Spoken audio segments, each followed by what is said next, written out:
Et d'un seul coup, il arrive affolé dans mon bureau, mais vraiment affolé, en me disant « Il y a la main d'un être humain sous le siège. » Je comprends pas ce qu'il me raconte. Je dis « Non, mais si, je vois les doigts, il y a la main. » Donc je vais avec lui, je prends une lampe électrique et je vois les doigts. Puis je prends une paire de pinces, je tire.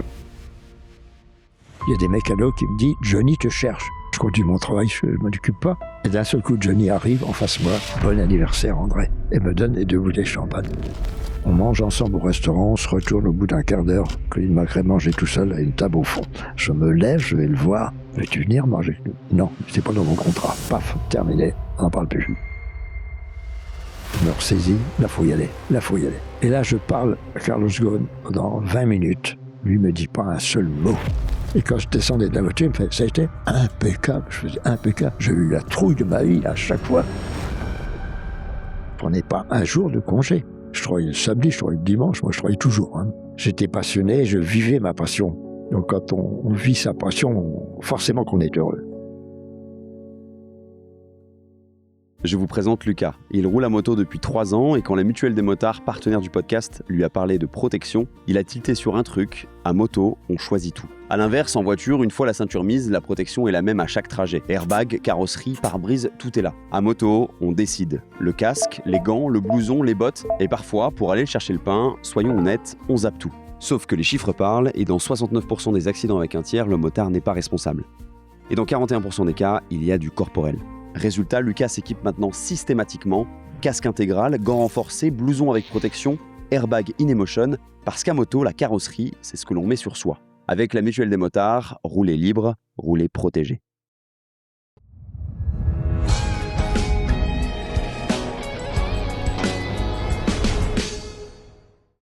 Bienvenue dans la boîte à gants, on est l'émission qui reçoit des personnalités du monde de l'auto et de la moto. Et d'ailleurs, dis-nous en commentaire quel invité tu aimerais que l'on reçoive par la suite. Et prends 2 secondes pour t'abonner, ça nous aide énormément pour convaincre de nouveaux invités et des marques de bosser avec nous. Salut André. Bonjour. Je suis ravi de te recevoir dans la boîte à gants et bon, en fait on est chez toi, clairement. Absolument. Il y a un décor qui trahit un peu qui tu es, mais tu sais, c'est un épisode qui est aussi en audio. Est-ce que tu peux te présenter en 2 mots ? Alors, André Dessoude, 85 ans, concessionnaire automobile et ancien patron d'écurie pendant plus de 40 ans et en retraite mais au travail. Alors, officiellement, t'es pas à la retraite. Alors, je suis inscrit en retraite, donc je travaille sans salaire, mais je travaille tous les jours. C'est incroyable, c'est incroyable. Et une pêche d'enfer. Je pense que les gens vont être étonnés de savoir ton âge, tellement t'es en forme. On est là pour raconter ton histoire.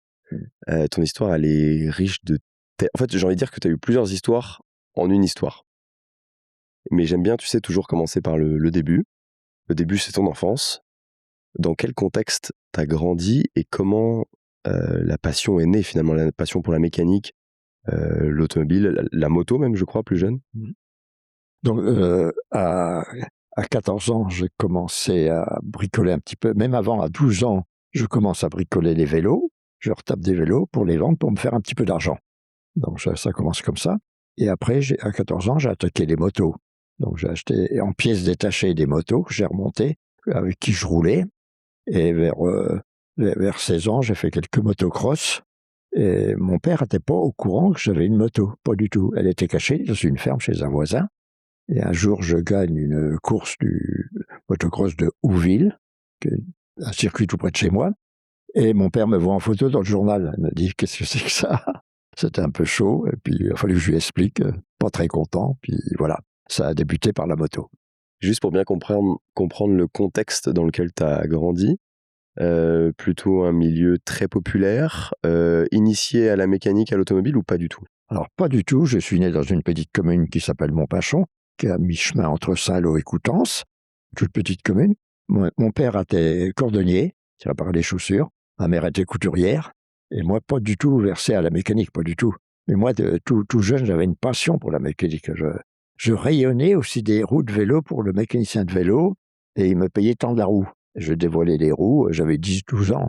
Donc, tout ce qui était mécanique me sensibilisait. T'as une idée comment c'est venu, justement, le premier souvenir que t'as lié à quelque chose de mécanique, en mouvement ?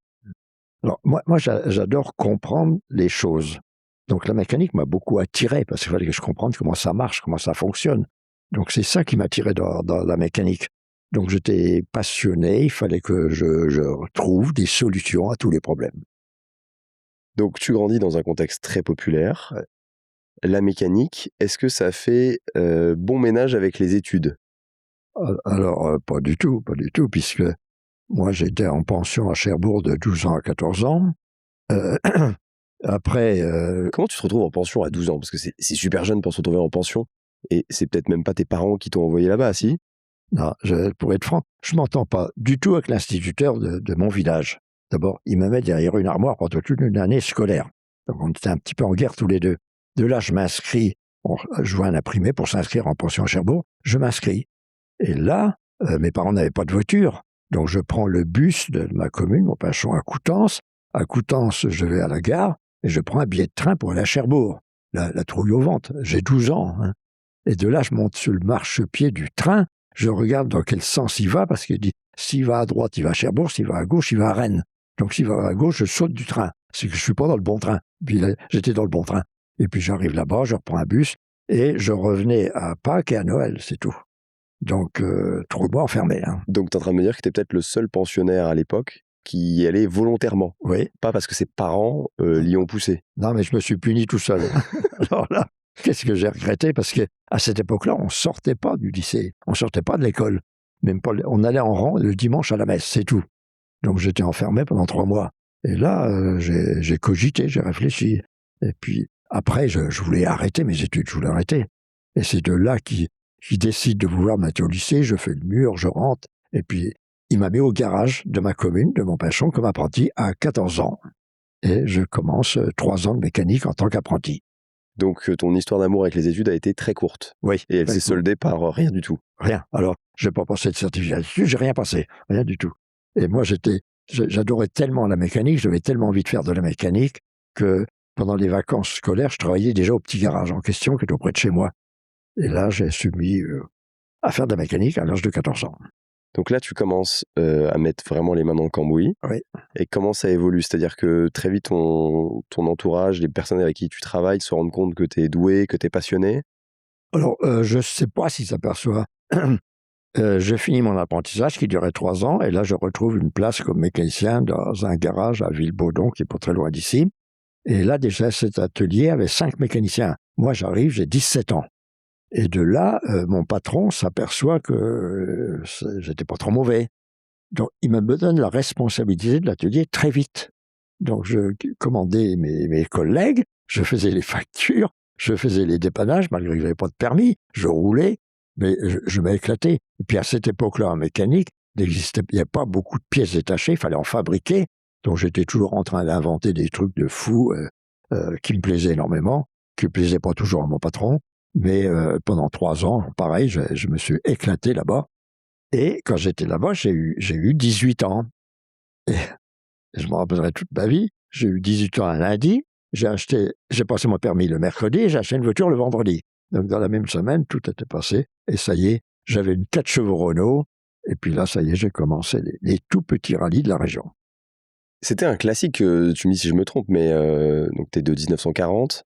Quand tu étais un passionné d'automobile, c'était souvent le chemin vers le rallye qui était le plus accessible Oui. sans être trop fortuné, etc. Donc toi, tu l'avais tout de suite en tête, le fait que dès que tu aurais la voiture, rallye? Alors, je suivais dans la presse les petits rallyes régionaux, c'est des petits rallyes dans toute la région, et je m'inscrivais avec ma voiture, avec qui je roulais tous les jours, parce qu'on n'avait pas de voiture pour faire de courses à cette époque-là. Donc, quand j'allais en rallye, je mettais une galerie sur le toit de la voiture, j'emmenais des pneus spéciaux sur le toit, je changeais mon échappement pour que ça fasse un peu de bruit, et tout et tout. Et dès que je rentrais du rallye, je remettais la voiture conforme et tout.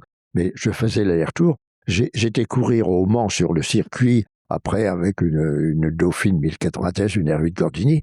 Mais c'est pareil, j'allais par la route avec ma voiture, et je la préparais dans les stands pour faire la course, je la remettais d'origine pour rentrer. Et j'étais pas le seul, on était nombreux à faire comme ça à cette époque-là. Et justement, à cette époque, un peu, tu as pu fréquenter des pilotes de rallye de renom. Quelles personnes tu as pu voir évoluer un peu? Parce que, bon, j'imagine surtout des hommes, mais il y avait, c'était l'époque aussi à quelque chose près de Michel Mouton. Oui. Tu as pu fréquenter tous Alors ces... absolument, j'ai rencontré Michel Mouton, j'ai rencontré Jean-Luc Terrier, Jean Todt, qui était le coéquipier de Darniche, je l'ai rencontré et tout. Donc, on se connaissait tous, plus ou moins, dans la région. On se retrouvait. Et tu parlais de Michel Mouton, mais moi, j'avais pas le temps de reconnaître les rallyes. Après, il y a le rallye de Touraine, il y a eu des grands rallyes nationaux que j'ai été faire avec Éric Gordini. J'avais pas le temps de reconnaître. Et je demandais à Michel Mouton de me filer ses notes. Et elle reconnaissait en Audi, me donnait ses notes qu'on actualisait pour ma voiture et tout. Donc, j'ai fait énormément de courses jusqu'à l'âge de 20 ans, énormément. Donc, tu avais moins cette différence entre pilote professionnel et pilote amateur plus. Il y avait vraiment plus d'échanges, de solidarité que maintenant. Maintenant, ça n'existerait pas, ça. Hein. C'est impossible. Il y avait très peu de professionnels, même des pilotes comme Jean-Luc Terrier ont été un peu professionnels, mais un peu amateurs. On se connaissait tous, mais on ne faisait pas beaucoup la différence entre le professionnel et l'amateur, puisque on était tous dans le petit hôtel du coin ensemble. Et on discutait beaucoup ensemble, on donnait des solutions à des problèmes techniques, on discutait beaucoup le soir. À ce moment-là, tu n'as pas énormément de moyens, toujours. Tu me disais même en off que tu étais retombé sur des payes que tu as eues quand tu étais tout jeune, c'était horriblement bas. Oui. J'imagine que ça évolue un peu avec le temps, mais c'est toujours assez faible. Comment tu arrives à trouver des moyens aussi tu parlais des 24 heures du Mans, c'est des courses qui sont quand même plus onéreuses. Je n'ai pas fait les 24 heures, j'ai couru sur le circuit du Mans, pour les 4 heures du Mans. Alors, moi, je suis devenu le préparateur de toute la région. Toutes les personnes qui avaient des voitures pour faire du rallye venaient me voir. Donc, moi, je récupérais les vieilles plaquettes de frein, les vieux pneus, et j'ai roulé qu'avec des vieilles pièces d'occasion de mes clients. Je récupérais même les pistons dans le moteur, c'était la même chose. Donc, comme je n'avais pas d'argent, je récupérais beaucoup de choses pour me faire une voiture qui ne marche pas trop mal. Et j'ai eu la chance de gagner quand même pas mal de courses comme ça. En fait, ça t'a forcé à être ingénieux et à faire avec peu, beaucoup. Absolument. Et c'est finalement peut-être d'une certaine manière ce qui a créé aussi la suite. On racontera la suite de ton histoire, mais tu penses qu'avec le recul, c'est ce qui t'a amené à faire ce que tu as fait ? Alors moi, j'étais toujours à la recherche d'améliorer, de modifier. Ça me revient à l'esprit. En 1962, la 4L est sortie, les toutes premières 4L. Et les 4L, quand elles étaient chargées à l'arrière, elles roulaient pas droit. Elles se menaient inconduisibles, complètement chargées. Et moi, je me suis penché là-dessus et je me suis aperçu qu'il y avait un problème dans le train arrière. Et j'ai modifié le train arrière sur les 4L de mes clients. Ça a été su par le concessionnaire local chez Renault. Les ingénieurs de Renault sont descendus dans le garage où je travaillais en me demandant « Qu'est-ce que tu fais à la 4L ?» Moi, je leur explique « Votre plateforme est mal soudée, les bras sont pas en ligne, j'ai fait ci, j'ai fait ça. » Et de là, j'ai été invité à Flins, chez Renault, qui m'ont remis une médaille parce que j'ai découvert un défaut de fabrication. Je me mettais à Lyon pour recevoir un autre diplôme, je ne sais pas quoi. Et j'ai trouvé ça formidable. Mais moi, j'étais toujours à la recherche d'améliorer parce que quand on était préparateur à cette époque, il n'existait pas des pièces spéciales pour la compétition. C'est-à-dire, mon souci, c'était d'enlever les défauts de la voiture. Les voitures étaient pleines de défauts. Dans les R8 Gordini, il y en avait qui avaient des très bons moteurs, d'autres qui avaient des mauvais moteurs, moins performants et tout. C'est de là que je me suis mis à rechercher pourquoi il y a un bon moteur, pourquoi il n'y a pas un bon moteur. Et en démontant les moteurs, on s'apercevait que l'usinage n'est pas précis du tout. Donc je recalais les arbres à cam différents, je repesais mes pistons, je refaisais plein de choses sur le moteur que j'améliorais, mais il n'y avait pas de pièces. C'était simplement enlever les défauts de la voiture et on les rendait très performants. T'étais comme un sorcier finalement, un magicien. Mais tu vois, c'est marrant ce que tu as dit tout à l'heure sur le Renault qui t'a invité pour remise de diplôme. C'est que j'ai l'impression, tu sais, alors je sais pas si c'est conscient de ta part, mais que tu t'es créé tes propres diplômes à toi.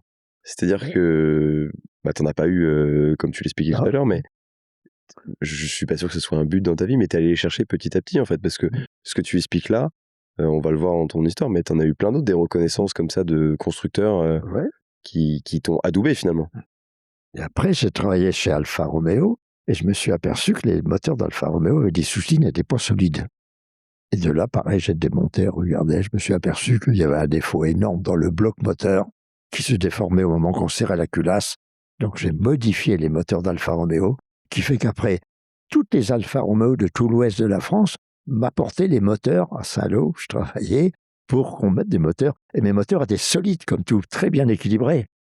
Bon, moi, j'étais toujours à la recherche d'un problème sur une voiture que je voulais corriger avec mes moyens. Donc à ce moment-là, tu es toujours salarié, mais pour autant, tu t'es fait une petite renommée, j'imagine, dans certains secteurs. Oui. Est-ce que, tu vois, c'est une réflexion qui me vient maintenant, mais est-ce que tes patrons le vivaient bien, le fait qu'un salarié ait une telle aura?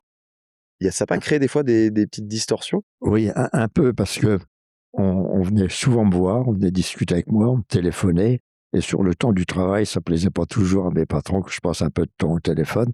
Mais en contrepartie, j'ai fait venir beaucoup de clients dans les concessions, dans les garages où j'ai travaillé. Il y avait beaucoup de clients à venir. Et j'avais, de toute la région, tout l'Ouest, j'avais tous les gens qui faisaient du sport automobile venaient chez moi. C'est moi qui leur préparais toutes leurs voitures, que ce soit même des Porsche, toutes sortes de voitures, des Alfa Romeo, des Alpines, tout ça.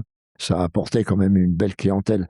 Et moi, j'étais passionné et je faisais de la course et je préparais les voitures de mes clients. Donc, ça a créé une bonne image de mon entreprise. Et tu dirais qu'à ce moment-là, c'est là où ça a fait naître l'idée d'un jour être ton propre patron? Oui. Oui. Alors, je travaillais dans une concession Alfa Romeo, qui faisait Alfa Romeo et Nissan. Et un bon matin, j'ai décidé de quitter l'entreprise. C'est différent, je pars. Et je décide de créer mon entreprise. J'ai un ami qui était architecte, qui avait un bâtiment, qui me dit, si tu veux, je te loue le bâtiment. Je lui dis, attends, j'ai pas d'argent, hein. Mais tu me paieras au bout de quelques mois. Et là, j'ouvre le garage avec 2 compagnons, simplement. Et d'un seul coup, j'ai eu des clients qui sont arrivés sans arrêt. Et j'ai créé, je crois, une quinzaine d'emplois en 1 an. Ça, j'embauchais sans arrêt, parce que j'avais des clients. Et c'est parti très, très fort. Et de là, Nissan... Donc ça, c'était en 1980? Ouais. Tu as 40 ans, à ce moment-là. Ouais, on était un peu vite, là. Et de là, Nissan me dit, je voudrais vous nommer concessionnaire. Je vais au siège de Nissan qui était à Trappes. Je dis, oui, je veux bien être concessionnaire, mais c'était monsieur Jean-Pierre Richard qui était le patron. Je dis, oui, mais j'ai pas d'argent. J'ai pas d'argent. Même quand on enregistrait un acte chez le notaire, il y avait, je sais pas, 50 € à payer, je les avais pas. J'avais rien. Donc je dis à Jean-Pierre Richard, je veux bien représenter votre marque, mais je peux pas vous acheter des voitures. La solution, il me dit, je vais vous en mettre en dépôt, une trentaine de voitures, et quand vous les aurez vendues, vous me les paierez. Je réfléchis 2 secondes, je dis non, quand j'aurai vendu la reprise de la vente de la voiture, parce que j'ai pas l'argent pour faire la reprise. Alors là, il me dit, vous êtes un peu dur, hein, tout. La discussion était un petit peu difficile, et puis il me dit, ok. Et puis c'est parti avec lui comme ça. Et après, avec Jean-Pierre Richard, on a fait énormément de choses. T'as raison, on est allé un petit peu vite. Tout à l'heure, on parlait du Mans. Et quelque chose que je sais de source sûre que tu as faite, et t'es pas le seul, je pense. Mais c'était une époque où il y avait des pilotes, on va dire fortunés, qui voulaient qualifier leur voiture, Ouais. mais qui n'avaient peut-être pas le talent pour le faire. Et puis il y avait des personnes comme toi. Ouais, qui traînaient dans les stands. Est-ce que tu peux raconter pour que les gens imaginent un peu le genre de scène que ça pouvait être? Alors, au Mans, quand les courses de 4 heures du Mans, il y a 55 box, donc il y a 55 partants sur la ligne de départ. Et il y a 100 et quelques voitures qui se présentent. Et là, comme je disais, des gens fortunés qui viennent avec des belles voitures, Chevrolet Corvette, des Porsche, enfin toutes sortes de voitures, et qui n'arrivaient pas à se qualifier. Alors moi, je tournais un petit peu en rond, j'allais les voir, et je leur disais, si tu veux, je pourrais peut-être te la qualifier, ta voiture, ça peut peut-être t'arranger. De là, ils disent, oui, mais comment? Alors j'ai expliqué, tu as ta caravane qui est dans les stands, oui. Alors, tu viens dans ta caravane avec ta combinaison, ton casque, tu te déshabilles, tu me donnes la combinaison, tu me donnes le casque. Moi, je pars en courant dans ta voiture, je fais 4-5 tours, je la qualifie. Dès arrivé, je repars dans la caravane, je me déshabille, tu te rhabilles à ma place et tu repars dans les stands, sur la piste. Et c'est bon. Et c'est ce que j'ai fait. Donc, je l'ai fait plusieurs fois jusqu'au jour que je me suis fait un peu pincer par les commissaires. Mais j'adorais faire ça, j'adorais. Mais alors, en contrepartie, je m'assoyais dans une voiture que j'avais jamais conduite. Le siège n'était pas réglé pour moi, il n'y avait rien de réglé pour moi. Et il fallait rouler très vite. À cette époque-là, on faisait le grand circuit des 24 heures. On prenait des vitesses de 250 et plus de 180 et tout. Et quand je descendais de la voiture, ça a été impeccable. Je faisais impeccable. J'ai eu la trouille de ma vie à chaque fois parce que je conduisais un engin qui était pas adapté, qui était un peu vicieux, où je me faisais des peurs pas possibles. Mais je l'ai fait souvent et j'adorais faire ça, j'adorais. T'as des souvenirs ou un souvenir d'une peur en particulier qui te revient en tête? Alors, avec une Chevrolet Corvette, un jour, la Chevrolet Corvette, c'était une des toutes premières. Elle a des pneus très étroits, des lames de ressort. les stands au Mans, la piste était ronde et la voiture était en épi. Et le propriétaire, quand il voulait démarrer en première, il n'y arrivait pas. La voiture tournait sur place, faisait presque un tête à queue sur place et tout. Donc moi, j'arrive à la décoller, sortir. Mais alors, dans la ligne droite, quand je passais la 5e, à grande vitesse, au moment que j'embrayais, la voiture se mettait à zigzaguer sur la route. Il fallait la tenir. C'était des engins très dangereux comme tout. C'était puissant, il y avait 5 ou 600 chevaux, avec des freins qui ne freinaient pas, avec une suspension qui était nulle, mais ça roulait vite en ligne droite. Mais il fallait quand même rouler relativement vite dans les virages pour la qualifier, la voiture. Donc c'est là que ça devenait quand même acrobatique. Donc je faisais mine de bien m'en sortir, mais je me suis fait des peurs quand même. Et tu te souviens du moment où tu t'es fait griller, entre guillemets, par les commissaires? Ouais. Alors, je ne l'ai pas avoué, mais je n'ai pas recommencé. Tout simplement. Tu parlais tout à l'heure de cette nouvelle aventure de concessionnaire. Donc tu te lances dans cette folie à 40 ans. Succès fou immédiat. Et t'es modeste, puisque, si je dis pas de bêtises, il y a eu 5 concessions en 5 ans. Ouais. Donc c'était une concession par an. Toi, c'était simple, pas plus compliqué que ça. Donc très vite, tu te retrouves à la tête d'une grosse entreprise, une belle PME. Oui, j'ai 350 salariés. Je vends 3000 voitures par an. Et je suis à fond. Mais j'ai trouvé des opportunités pour créer des concessions à droite et à gauche. Et ça me passionnait d'innover, d'inventer, de créer et tout. Mais je faisais toujours de la compétition entre deux. Qui fait que toutes ces années, concessions à créer avec tous les problèmes, plus le sport automobile, je ne prenais pas un jour de congé. Je travaillais le samedi, je travaillais le dimanche, moi je travaillais toujours. Hein. C'est simple et tout. Mais j'étais heureux, j'étais dans mon domaine, j'étais passionné, je vivais ma passion. Donc quand on vit sa passion, forcément qu'on est heureux. Comment tu as réussi à te mettre dans la peau de ce patron d'entreprise que tu es devenu, alors que tu n'y étais clairement pas destiné, que tu avais a priori sur le papier pas fait les études pour, puisque tu n'avais pas fait d'études? T'as jamais eu ce syndrome de l'imposteur, comme ils aiment bien l'appeler? Tu t'es jamais posé cette question-là? Non, pas tellement. Moi, je réfléchis beaucoup sur chaque sujet, que ce soit pour la course, pour les concessions. Donc, quand je dois rencontrer quelqu'un d'important, pour l'importateur ou les choses, je réfléchis beaucoup, en se disant qu'est-ce qu'il peut attendre de moi et qu'est-ce que je peux lui donner.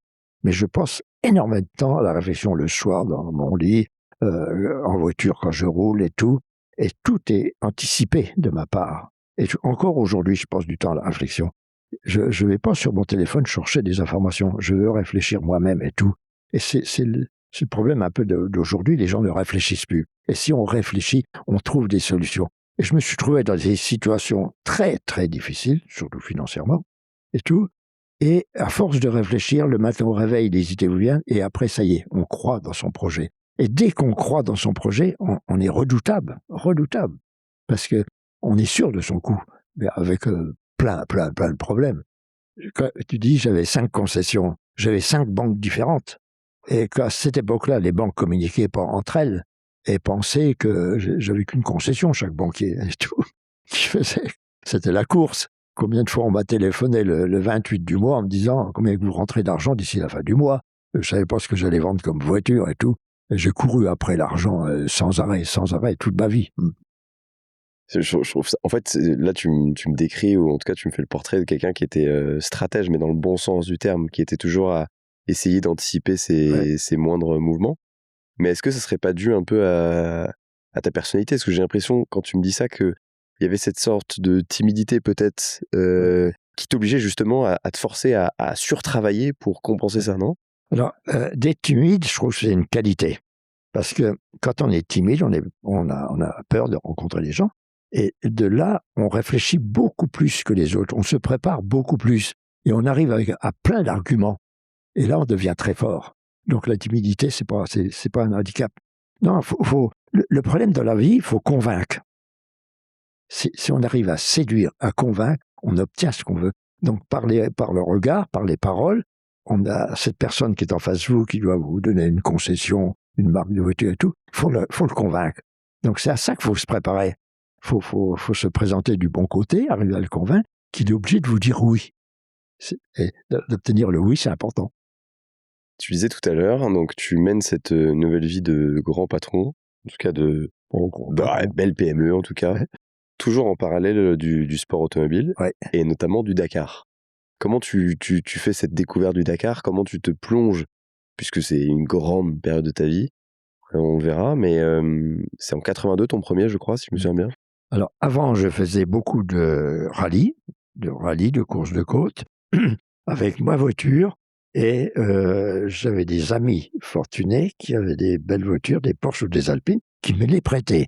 Donc, je roulais avec des voitures d'emprunt. Et j'ai fait beaucoup de courses. Et puis, un jour, le premier Dakar a lieu, je le suis un petit peu.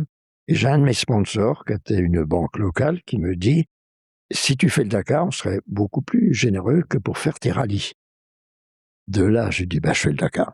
Et puis, c'est de là que j'ai commencé à monter une voiture pour faire mon tout premier Dakar. Et c'est parti du banquier qui me dit, si tu le fais, je vais être généreux.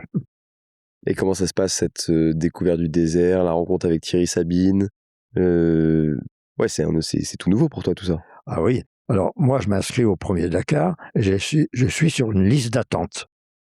Il y avait 180 partants, je crois. Et là, je téléphone sans arrêt pour savoir si je pars ou je pars pas. Et c'est la veille qu'on me dit que tu pars. Et là, je vais voir Thierry Sabine, heureux de partir et tout. Et Thierry Sabine, c'était quand même un grand, grand bonhomme. Je me souviendrai toujours, il y avait 2 ou 3 jours de course à mon premier rallye. Il passe devant mon stand, il me fait « Bonjour André ». Et là, de savoir que Thierry m'appelle André, je n'en revenais pas. Mais Thierry avait une mémoire exceptionnelle. Et il se rappelait des visages, des prénoms. Et c'est comme ça qu'il était un grand communicateur. C'est quoi tes grands souvenirs de ces premières éditions du Dakar? Alors, tu m'en as raconté une assez drôle sur l'histoire avec un singe. Mais avant celle-ci, est-ce que t'en as d'autres qui te reviennent? Alors, moi, le premier Dakar, je prépare ma voiture. Je mets des pièces détachées dedans, beaucoup trop. Je mets de l'outillage, je mets à plein de choses. Et je m'aperçois que j'avais surchargé ma voiture et je casse les suspensions parce que la voiture était trop lourde. Donc je jette mes pièces, je les jette tout simplement. Et l'année suivante, je me dis, j'avais vu que dans le bivouac, il y avait beaucoup de pièces détachées, beaucoup de concurrents qui avaient les mêmes voitures que moi. Et il y avait un stock de pièces important. Moi, je pars la deuxième année sans pièces du tout. Je pars avec de l'argent en liquide dans mes poches. Et le soir, quand j'avais besoin d'un pneu ou d'un amortisseur, je faisais la tournée du bivouac en disant un pneu, ça vaut une somme à peu près, ça vaut 400 €. Moi, je le paye 800. Je dis au vendeur, je trouvais toujours acheter un pneu parce que je l'achetais 2 ou 3 fois plus cher que ça valait. C'est la même chose pour les amortisseurs. Donc, j'ai acheté prix fort tous les jours mes pièces, mais je n'avais pas besoin de les transporter. Et un jour, Bernard Darniche fait le Dakar avec un Patrol, le même que le mien, exactement le même. Et dans le Ténéré, il casse et il abandonne sa voiture. Et j'avais discuté avec lui, il avait des pièces de secours dans le coffre. Et le soir, il arrive au bivouac, dans l'hélicoptère avec Thierry Sabine, et je lui dis, ton voiture, il est où? Il est à 300 km dans le désert. Mais tes pièces, ils sont dedans. Je lui dis, mais moi, je repars cette nuit dépouiller ton engin, puis piquer ses amortisseurs. Oh fais ce que tu veux, qui me dit Bernard Darniche, fais ce que tu veux. Et le soir, je remonte 300 km, je vais à sa voiture, je prends les pièces détachées, je démonte les amortisseurs, je prends tout ce qui m'intéresse, et je rentre, je pense, 5 heures du matin pour repartir le lendemain. Mais j'avais fait le plein de mes pièces. Et cette anecdote du singe que j'évoquais, parce que c'est une histoire, vraiment, quand tu m'as raconté, je la visualise tellement que c'est quoi, c'est à peu près les mêmes années, c'est 83? Ah oui, c'était ma deuxième année. Je faisais ça. Donc, à la deuxième année, j'ai un ami qui faisait un peu l'assistance et son coéquipier était Pasturel, qui était un général dans l'armée et chirurgien, qui était un mec formidable, très très très gentil. Et on part, on roule, on suivait et tout. Et on arrive dans un petit village où on n'avait pas d'eau, parce qu'à cette époque-là, on n'avait pas de nourriture, on transportait l'eau dans un bidon dans la voiture. Ça veut dire que c'était pas terrible, la flotte. Et on arrive dans un village, et le chef du village nous donne de l'eau à boire, et nous donne 2-3 choses et tout. Pasturel décide de lui donner des médicaments pour la diarrhée. Donc il donne des médicaments, Et le chef du village, pour nous remercier, il dit « Attendez, je vais vous donner de la nourriture pour le voyage ». Et il attrapait les singes, il les attachait dans les arbres, et le soleil, il finissait par les cuire. Ils appelaient ça du singe boucané. Et il prend un singe, il coupe les 2 bras du singe, et il nous donne chacun un bras pour manger le long de la route pour finir l'étape. Au bout de quelques kilomètres, je jette le bras du singe. Le singe, c'est l'eau, c'est de la peau, puis c'est tout, il n'y a rien à manger dessus. Pasturel le glisse sous le siège de sa voiture. Et on continue le rallye, on va jusqu'à Dakar. La voiture rentre dans mes ateliers. Et là, je demande à un mécano de démonter la voiture. Et d'un seul coup, il arrive affolé dans mon bureau, mais vraiment affolé, en me disant « Il y a la main d'un être humain sous le siège. » Je ne comprends pas ce qu'il me raconte. Je dis « Non, mais si, je vois les doigts, il y a la main. » Donc je vais avec lui, je prends une lampe électrique et je vois les doigts. Sur le coup, je ne pensais pas trop à la main du singe. Puis je prends une paire de pinces, je tire et je sors la bras du singe qui était toujours resté sous le siège de la voiture. Et donc tu lui as expliqué du coup effectivement l'histoire et il était rassuré. C'est incroyable. À ce moment-là, la concession évolue très bien. Même très vite. Très vite. La compétition aurait pu être, tu sais, un espèce de gouffre pour ce business. Tu as toujours été très raisonnable par rapport à ça, mais pour autant, j'imagine que les premières années ont été compliquées de préparer les voitures, d'être tout seul dans ton coin. Est-ce qu'il y a un moment de bascule un petit peu qui s'est fait par rapport à Nissan, justement? Alors, j'avais une équipe de mécaniciens très motivés. Et quand on préparait ma voiture pour la compétition, on la préparait le soir, après le travail, dans mes ateliers. Donc, j'avais une bonne équipe avec moi. Tous les soirs, on travaillait sur les voitures. Mais j'ai jamais mélangé la compétition avec les concessions. Quand on allait chercher des boulons à la concession, on les payait, vice-versa. Donc, j'ai trouvé des sponsors et je me suis aperçu très, très vite que si on va faire du sport automobile, il faut savoir trouver des sponsors. Il faut savoir leur renvoyer la balle. Donc, c'est quelque chose où je me suis battu. J'ai réussi à trouver des petits d'abord et des très gros sponsors après. Et j'ai toujours fait le nécessaire pour eux. Je vais te raconter 2 histoires de sponsors qui me reviennent à l'esprit. Je courais en Porsche et j'étais sponsorisé par Motul. Et Motul me dit on ne te voit pas beaucoup à la télé, on aimerait te voir un peu plus souvent à la télé. Bon, je dis comment je vais faire pour passer à la télé? Je vais faire une course au Mans, en circuit, avec la Porsche. On avait, je sais plus, 20 tours de circuit à faire sur le Bugatti. Je dis à mes mécaniciens, j'étais classé 7e sur 50 voitures. Je dis, au premier tour, je m'arrête au stand. Vous ouvrez le capot, faites mine pendant 20 secondes de toucher, vous refermez le capot, vous tapez sur le toit et je redécolle. Et là, je m'arrête au premier tour, forcément que la télévision est sur moi, et j'avais un gros Motul sur le capot, et hop, je repars. Et je remonte et je refinis 7e quand même. Et là, le sponsor, merci, on a vu Motul. Et après, je suis sponsorisé en rallye raid avec une marque qui était Bostik, une marque de colle, où j'avais fait un prototype et j'avais collé la quai sur le châssis. Et Bostik faisait beaucoup de publicité aux États-Unis et tout, et me dit, on aimerait bien des images sur le Dakar. À cette époque-là, c'était Christian Prudhomme qui était sur le Dakar, et j'arrivais à l'arrivée d'une étape, je voyais, il posait sa caméra sur un trépied, et il filmait les voitures qui arrivaient. Je regarde dans la caméra, c'est Kéké, son caméraman, que je connais bien, je regarde, et là, je prends un mécanicien de chez moi, je lui mets un blouson Bostik, je dis un peu plus à droite, un peu plus à gauche, je le place, je fais un rond à ses pieds, j'ai dit, tu bouges pas pendant 2 heures, là, tu ne bouges pas. À chaque fois qu'une voiture arrivait, on voyait Bostik et tout.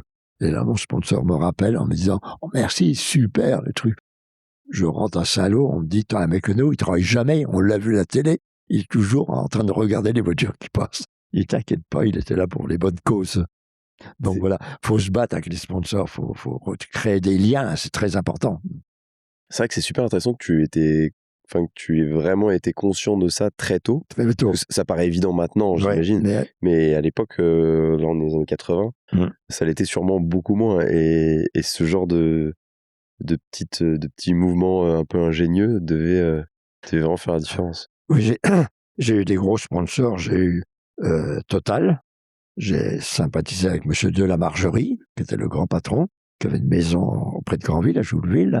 Je l'ai rencontré, et c'est grâce à lui si j'étais sponsorisé. J'ai été sponsorisé longtemps par Gauloise, avec M. Comolli, qui était le grand patron de la CITA et tout, qui m'a sponsorisé. Et puis, j'ai eu Michelin, donc j'avais des gros sponsors. Et alors, ce qu'il faut faire quand on arrive à avoir des gros sponsors, il faut sympathiser avec eux, faut les rencontrer, faut être cool, faut être sympa et tout. Et après, avoir leur portable et les appeler en direct. Et quand on a besoin de sponsoring, on prend rendez-vous, on va déjeuner avec le grand patron et on règle ça en rien de temps. Si on dépose un dossier sur la pile du responsable des communications, on attend souvent très très trop longtemps. Donc j'avais trouvé un petit peu la combine et j'avais mes gros sponsors qui m'ont suivi régulièrement.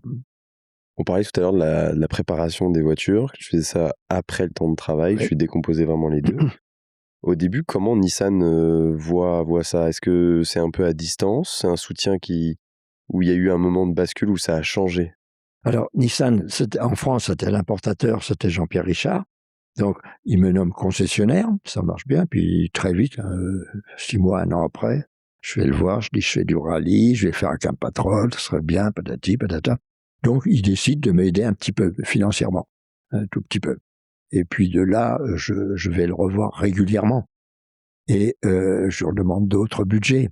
Et je l'appelle au téléphone, et quand je l'appelais au téléphone, Jean-Pierre Richard me faisait « Si c'est pour la concession, vous venez au rendez-vous. Si c'est pour le sport automobile, c'est pas question. On a décidé le budget pour l'année, donc on n'y revient pas. Forcément que je venais pour la compétition. On allait déjeuner ensemble. J'arrivais à broder tout ça et il redonnait une petite rallonge au budget et c'était reparti. Et Jean-Pierre Richard, il était formidable. D'abord, il m'a sponsorisé beaucoup, sans beaucoup s'intéresser à ce que je faisais. Et un jour, le rallye part de Versailles. Et lui, il habite à, je sais plus, 10 km de Versailles.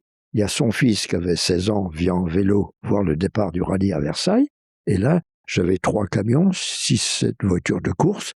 La société qu'on avait créée ensemble s'appelait Dessous de Richard. On avait fait une société tous les deux. Donc, à nos couleurs et tout. Son fils repart à la maison, dit à son père, j'ai vu André Dessoude, j'ai vu, il a 5-6 voitures, 3 camions. Son père dit, tu rigoles, non? Il a une voiture, juste sponsorisé une voiture. Son fils dit, non, papa, j'ai vu. Ça le chiffonne, il prend sa voiture et il vient. Et il arrive devant où j'étais exposé au château de Versailles. Et il me fait, c'est à nous tout ça? Je dis, oui. Oh, c'est incroyable. Il fait, je pensais que vous aviez qu'une voiture. Il me dit, c'est pour ça que ça me coûte aussi cher. Et tout. Et puis de là, ça lui a fait énormément plaisir. Et puis notre relation a continué. Et lui, il a vendu sa société aux Japonais. Et là, il m'a introduit auprès des Japonais. Et ce qui a fait que le relais était pris après par l'usine. Et donc ça, c'était en quelle année l'introduction? Il a vendu en 84 ou 85, oui. Et c'est plus ou moins au moment où tu fais ce fameux coup un peu par hasard? Le proto? Oui, j'entends évidemment ce coup de génie sur les 4 roues directrices. Enfin, les roues directrices arrière, plutôt. Alors là, il me vient une idée, parce qu'à l'époque, tous les 4x4 étaient avec la roue indépendante devant et sur rigide derrière, avec lame de ressort. Moi, je me dis, pour faire le Dakar, je veux une voiture à 4 roues indépendantes. Je veux pas des sur-rigides. Donc, chez nous, il y avait des Navara, des pick-up. Hein, et je dis à Jean-Pierre Richard, si vous pouvez me donner un pick-up. Alors, il me dit, j'en ai un là que je peux vous filer, mais j'en voudrais un deuxième, parce que je vais le couper en deux, et le train avant, je vais le mettre derrière. Je vais couper le châssis. Il finit par me donner un deuxième véhicule neuf qu'on coupe. Et à ce moment-là, il te prend pour un fou quand tu dis oui, ça? un peu. Mais, alors, souvent, je lui ai demandé, mais pourquoi vous m'avez suivi comme ça? Il m'a toujours dit, j'adorais l'homme, hein, j'aimais bien l'homme que vous étiez. Donc, il suivait. Pas toujours en harmonie avec son service comptable, parce que quand j'allais chercher mes chèques, c'était un peu difficile. La responsable comptable ne voulait jamais me les donner. Et Jean-Pierre Richard venait les chercher. Donc, je coupe la voiture en deux et je mets un train avant à l'arrière. Et comme c'est un train avant, c'est des roues directrices, et il y a les 2 barres de direction, il faut que je les bloque sur un axe central pour les bloquer en ligne droite. Là, je fais des tests avec la voiture inconduisible. Je fais dans les petits chemins par ici, je roule. La voiture faisait des bonds dans tous les sens, et j'y arrivais pas. Ça ne marchait pas. À la fin, je me dis, puisque ces 2 barres de direction rejoindre un axe central, je vais les monter sur un énorme sciant de bloc, mais très, très souple, pour que ça bouge. En latéral, ça bougeait d'1,5 centimètre, 2 centimètres de chaque côté. Ça bougeait beaucoup. J'attrapais les roues, elles bougeaient. Et je roule avec la voiture. Quand je prends un virage, la roue se met en appui et se braque légèrement. Si je prends un virage à droite, elle se braque légèrement à droite et fait ouvrir l'autre roue légèrement à droite, puisque les 2 roues étaient reliées par cette barre. Et je me dis, tiens, ça marche. Impeccable. Ne me pose pas de questions. Tout ça avait été suivi grâce à... Il y avait un Japonais en France qui était au Okabe, qui faisait la relation entre moi et l'usine, communique ça à l'usine, que j'avais coupé une voiture en 2, j'ai mis un train derrière. Le grand patron de la compétition de chez Nissan Monde, qui était Watanabe, était au rallye du Bandama. Il décide de revenir par la France et il décide de venir me voir. Et il arrive dans le garage, voir la voiture que j'avais coupée en 2.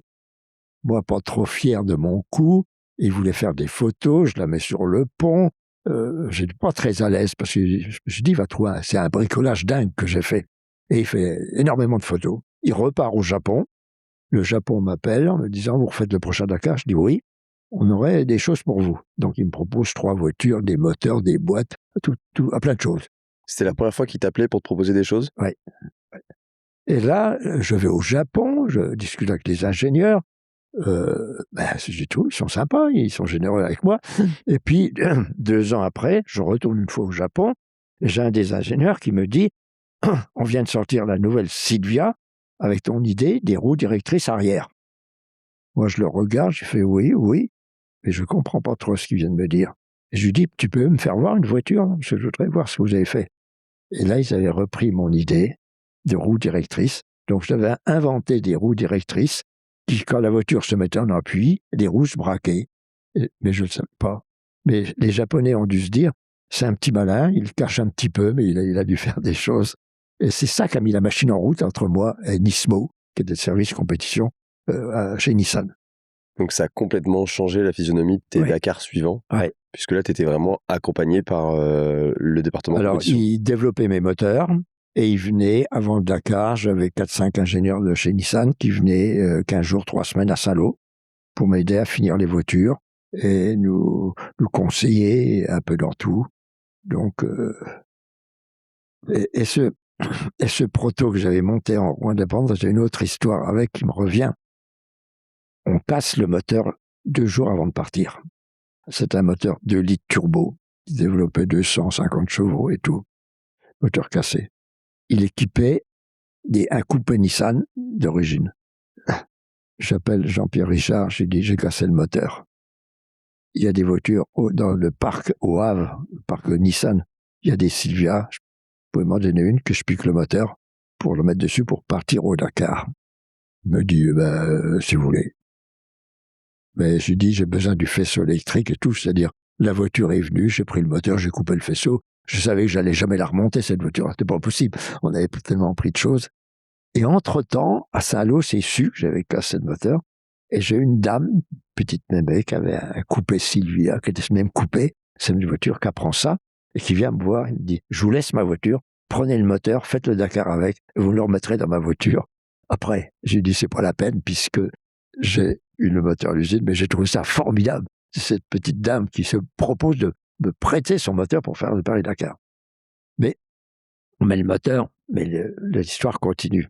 Le boîtier électronique, on a eu un souci. Le boîtier électronique était fait par l'usine au Japon. Donc, j'ai un souci avec le boîtier qui était à moitié grillé. J'appelle au Japon, il m'en envoie un en urgence qui arrive à Amsterdam. Et à Amsterdam, je veux faire récupérer le boîtier et Amsterdam me demande, est-ce que vous avez un brevet d'importation de pièces électroniques? Je dis non, j'ai des pièces mécaniques. Ça, c'est électronique, les douanes me le bloquent. Pas de boîtier. De là, j'appelle un magasinier de Nissan à Trappes, qui était un de mes amis et qui m'a aidé beaucoup. Je lui dis, il faut que tu files vite à Trappes, à Amsterdam. Le boîtier électronique, il est dans une boîte rectangulaire, un peu de la grandeur d'un filtre à air. T'emmènes un filtre à air. Tu vas aux douanes là-bas.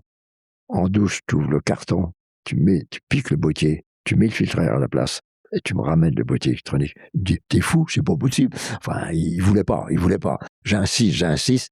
Il part à Amsterdam. il réussit à faire l'échange en douce des douaniers. Il me rappelle, il me dit, c'est bon, j'ai le boîtier électrique. Mais maintenant, tu viens à Saint-Lô. Il est arrivé à 6h du matin à Saint-Lô et tout. Et on avait le boîtier, la voiture est partie. Mais tout ça grâce à une équipe de garçons formidables qu'il y avait chez Nissan à cette époque-là. Incroyable, cette histoire. Incroyable. Et tu dirais que c'est un peu avec tout ce mouvement qui s'est mis en place que tu as pu, à peine 4 ans plus tard, gagner le Dakar en catégorie production. C'est grâce à tout ce qui s'était créé, toute l'émulation? Oui, on a... Alors moi, j'étais très intéressé par la catégorie production, qui est une voiture de série, sur qui on passe beaucoup de temps, parce qu'on enlève tous les défauts, ce qu'on faisait avant. Donc de ton expertise. Pour l'expertise. Et on met un arceau, un réservoir, enfin, on fait beaucoup de travaux. Et là, je pars au Dakar avec cette voiture, moi en tant que pilote. Donc c'est 89. Oui, 89. Après, toujours dans ce rallye, il y avait énormément de sable. La 3e jour, il y a une étape de sable. On rentre dans un champ de dunes incroyable, mais incroyable. Des dunes géantes et tout, dans une dune, 2 dunes, 3 dunes, 4 dunes. Puis je me dis, bon, maintenant c'est vite fini, ça va rouler. Non, on fait 700 km de dunes. Et là, je m'en sors à la merveille. Je m'enlise jamais. Je prends une avance énorme sur tout le monde. Et je finis dans les premiers du rallye. Et après, je suis toujours resté entre 8e, 10e, 11e, 12e du rallye. J'avais pris beaucoup d'avance. Ce qui fait qu'après, j'ai fait une course sage où je me rappelle, mon coéquipier me dit, à la fin, tu peux attaquer un peu. Et au lieu de finir 11e, on pourrait finir 10e, peut-être même 9e. Je dis, non, je veux me garantir la place de premier en production. Donc, j'ai ménagé la voiture et on a gagné la catégorie. Est-ce que tu dirais qu'à cette époque-là, je connais déjà un petit peu la réponse, mais les règlements, dirons-nous, étaient assez permissifs? Et j'avais même tendance, c'est une discussion que j'ai déjà eue avec Stéphane Peter-Hansel et avec d'autres légendes du Dakar, c'est que tout ce qui n'était pas dans le règlement était autorisé, Ouais. en gros. Absolument. Est-ce que toi, tu as des souvenirs de ça, où vous saviez que vous étiez plus ou moins border, mais pas vu, pas pris, quoi? Oui, absolument. Avec les commissaires techniques, tout ce qui n'était pas interdit, pour moi, était autorisé. Donc, on modifiait et tout. Et forcément que l'inspecteur technique disait, mais non, c'est pas normal. Je lui disais, mais c'est pas dans le règlement. Donc, tu dois appliquer le règlement. Après, c'est tout. Donc, ça a été une grosse bagarre entre nous, les inspecteurs. Mais ça s'est bien passé à chaque fois.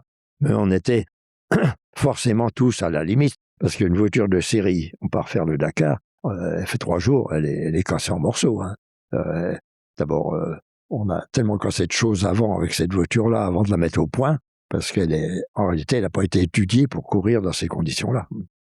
Je crois que tu m'avais dit qu'il n'y avait pas le droit d'augmenter la compression, et que toi, tu avais trouvé un moyen pour cacher l'augmentation de compression quand même. Est-ce que tu peux expliquer, pour ceux qui n'ont pas de base en mécanique, concrètement ce que tu as fait?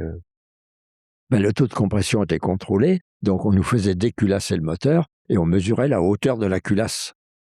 Alors, je savais que si je suis démonté, on va mesurer ma culasse. Alors, au lieu de toucher à ma culasse, j'ai descendu le bloc de quelques millimètres. Donc, tu as raboté le bloc moteur? Oui, pour que les pistons débordent un petit peu. Mais ils ne contrôlaient pas les hauteurs de bloc.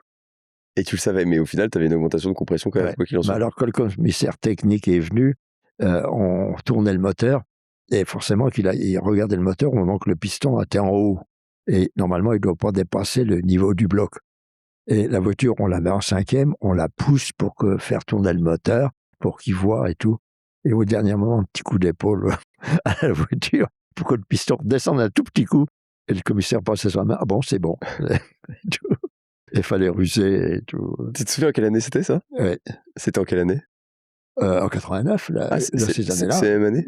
Ouais. Parce que j'avais d'autres voitures en marathon, et j'ai une voiture qui s'est faite démonter. C'était quoi? T'avais à cette époque-là déjà peut-être 5-6 voitures? Ah oui, plus. Même plus? Oui, 7-8 voitures au départ. 7-8 voitures, incroyable. T'es monté jusqu'à combien? 11, 12? Alors, mon record, même le 13-14, mais mon record, c'était 22 une année avec les Espagnols. On a monté 2 structures, une structure pour les Espagnols et une structure pour moi, faite ici à Saint-Lô, avec un challenge en Espagne avec des Panfinder, des Terrano, pardon, avec des Terrano. Et il y avait une douzaine de Terrano, et puis plus mes voitures. J'avais 2 grosses structures. 22 voitures. Ah, c'était l'enfer. Hein. Mais justement, tu vois, ça me fait penser en termes d'organisation, parce que là, tu deviens, comment dire, ça devient une boîte d'événementiel presque à ce niveau-là, parce que Mmh. il faut bien comprendre que tu as été un des premiers à louer des voitures Ouais. un peu en tout frais compris, c'est-à-dire tout compris, la personne vient vivre son expérience sans s'occuper de rien du tout. Ce qui n'était pas possible avant. Ça Non. paraît facile maintenant, mais à l'époque, c'était pas le cas. Alors, personne ne le faisait. Les gens, les concurrents achetaient une voiture, la faisaient préparer, faisaient la course. Et l'assistance, c'était compliqué parce qu'il n'y avait pas de camion. Donc, moi, je me suis dit, je vais préparer des voitures et les louer avec l'assistance, avec mes camions. J'avais 5-6 camions, loués clé en main. Donc, je louais la voiture, je fournissais la combinaison au pilote, ses vêtements, ses t-shirts, son sac de voyage, sa tente de camping. J'avais réservé les billets d'avion, j'avais réservé les hôtels, les restaurants, tout était payé. Avant de partir, il payait, il mangeait ce qu'il voulait à l'hôtel, il faisait ce qu'il voulait, tout était payé. Ce qui fait qu'un jour, je pars en Égypte, on avait une grosse structure, j'avais avec les mécaniciens 70 ou 80 personnes. Je me suis dit, ça fait 80 des billets d'avion à acheter pour aller en Égypte. J'appelle Air France, je dis, ça coûte combien pour louer un 737 pour aller en Égypte? On me donne le prix, je fais le calcul, je loue l'avion. Donc j'ai loué un avion pour moi, pour aller en Égypte. Et ça me coûtait moins cher que d'acheter 70 billets ou 80 billets. Donc, tu as loué l'avion, tu as pris un pilote, Ouais. et puis en fait, tu es devenu une compagnie aérienne, quoi. Ouais, pour un rallye. Et j'ai gagné de l'argent. Et j'assurais aussi la voiture, qui faisait que le concurrent, s'il casse sa voiture, il payait une assurance, il payait rien. Donc, Mais il payait toi, au final. ouais. Alors, il me payait ma prime d'assurance, mais c'est moi qui réparais les voitures à mes frais s'il a cassé. Donc, les pilotes étaient très intéressés du système clé en main. Donc, c'était un système qui marchait bien. Donc, je me suis aperçu très, très vite qu'un pilote connaît parfaitement le prix d'un pneu, parce qu'ils font de la course, ils savent le prix du pneu. Donc, sur les pneus, je savais que j'allais pas marcher, parce qu'ils savent tous le prix. Là, je disais, ils connaissent pas le prix des billets d'avion, ils connaissent pas le prix des hôtels, ils connaissent pas le prix de l'assurance, ils connaissent pas le prix de ça. Donc, je marchais sur autre chose. Et puis, l'assurance touriste, quand je mettais une douzaine de voitures, j'avais pas 12 voitures de cassées à l'arrivée. Je pouvais en avoir une. Donc, j'avais de quoi, je m'en sortais bien. Ce qui fait que mon système d'assurance personnelle, c'est moi qui assurais, m'a fait gagner beaucoup d'argent. Parce que c'est un système qui a bien marché aussi. Donc, c'était sur tous les à côté qui me faisaient une bonne recette financière. Et non sur la mécanique. Donc, tu as réussi à faire en sorte que le sport automobile, qui normalement, lorsque tu es juste flat, c'est déjà très bien, toi, tu as réussi à en plus gagner de l'argent pour réinvestir un peu plus l'année suivante, etc. Oui, il faut. Dans le sport automobile, vous faites une saison qui va bien, vous avez trouvé des sponsors, on a trouvé de l'argent et tout, et l'année suivante, il faut faire évoluer la voiture. Et on connaît ses points faibles, on sait ce qu'il faut améliorer par rapport à la concurrence et tout. Et là, il faut de l'argent. Et si on a fini la saison très bien placé, deuxième ou troisième, on sait qu'il faut améliorer des choses. Et là, on a tendance à vouloir dépenser beaucoup d'argent pour aller chercher la première place. Et c'est de là que je me suis dit, moi, il faut que je trouve les sponsors. Je ne vais pas me servir de l'argent de mes entreprises ou de l'argent personnel. Je vais peut-être améliorer ma voiture. Donc, qui faisait que quand j'avais trouvé mon sponsor, que je réunissais mes techniciens, mes mécaniciens, tout, à cette époque-là, on était une trentaine à travailler dans la compétition. Je leur disais, voilà, on va faire telle voiture. Donc, c'est moi qui déterminais la voiture, la façon qu'on allait faire. Pour le moteur, on dépense de l'argent, tel budget. La boîte, tel budget. La suspension, tel budget. Les essais, tel budget. Les pneus, patati, patata. Parce que si on se laissait faire, les techniciens, où j'avais des ingénieurs aussi à cette époque-là, l'ingénieur, il allait me consommer tout le budget dans le moteur. Puis après, j'avais une suspension qui était nulle, archi nulle. Donc, une voiture, pour qu'elle soit compétitive, si déjà tout est à 80%, vous avez déjà la meilleure voiture. Donc, ma grosse bagarre auprès de mes techniciens, de mes ingénieurs, c'était de pas dépasser le budget que j'avais alloué à chaque emplacement, à chaque tour, sur chaque moteur ou chaque développement. Donc, c'était très, très difficile parce qu'un ingénieur dit, mais oui, mais si on fait ça, il va mieux marcher. Non, on arrête. Le budget, il est bloqué. Et là, c'est un grand, grand combat qui a bien marché, mais qu'il faut absolument faire. Sinon, on s'enlise financièrement. Est-ce que tu dirais avec le recul que le fait justement d'avoir mis ces limites de budget, ça poussait plus à la performance que si tu mets un budget, tu sais, illimité, qui fait que d'une certaine manière, tu vas le consommer bêtement, puisque tu as des ressources qui n'ont pas de fin. J'ai l'impression qu'à chaque fois, tu sais, quand tu as des contraintes, ça oblige l'homme, au sens large du terme, à redoubler d'ingéniosité, de bon sens, d'intelligence. Quand tu gères bien tes budgets, tu deviens très économe, très vite.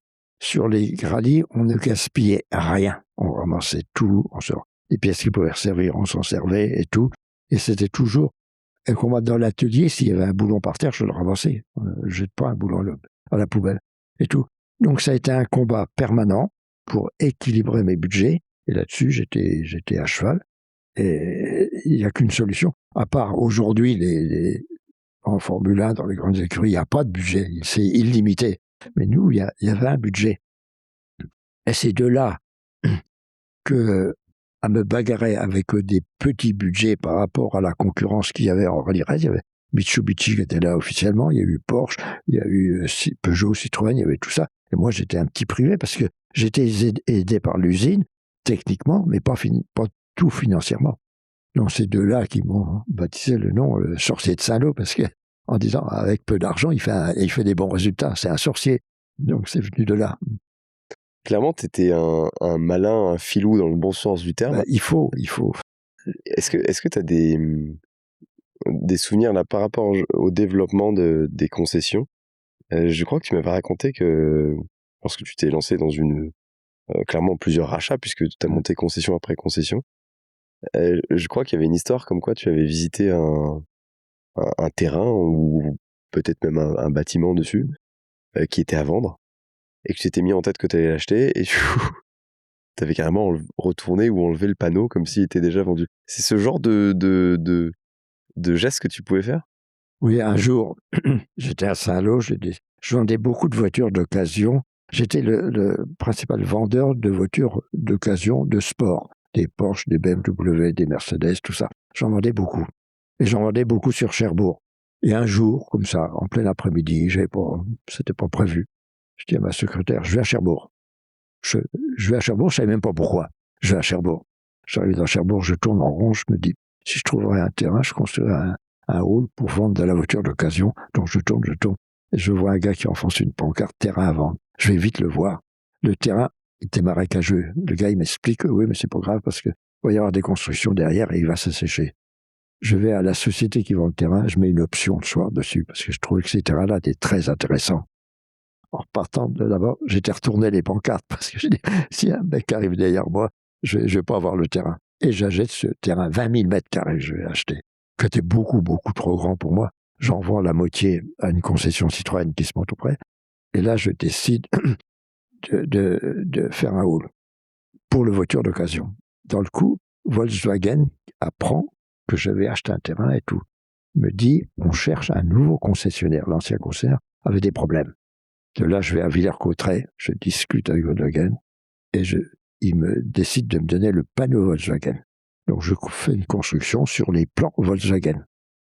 Puis ça part bien. Entre deux, Peugeot, Cherbourg a des problèmes avec son concessionnaire. Je prends ça, je les vois, et Peugeot me dit, pour l'instant, on va mettre 2 concessionnaires sur Cherbourg. Cherbourg Est et Cherbourg Ouest. L'ancien qui va être là, et vous, si vous voulez. Donc, mes plans Volkswagen se terminent en Peugeot.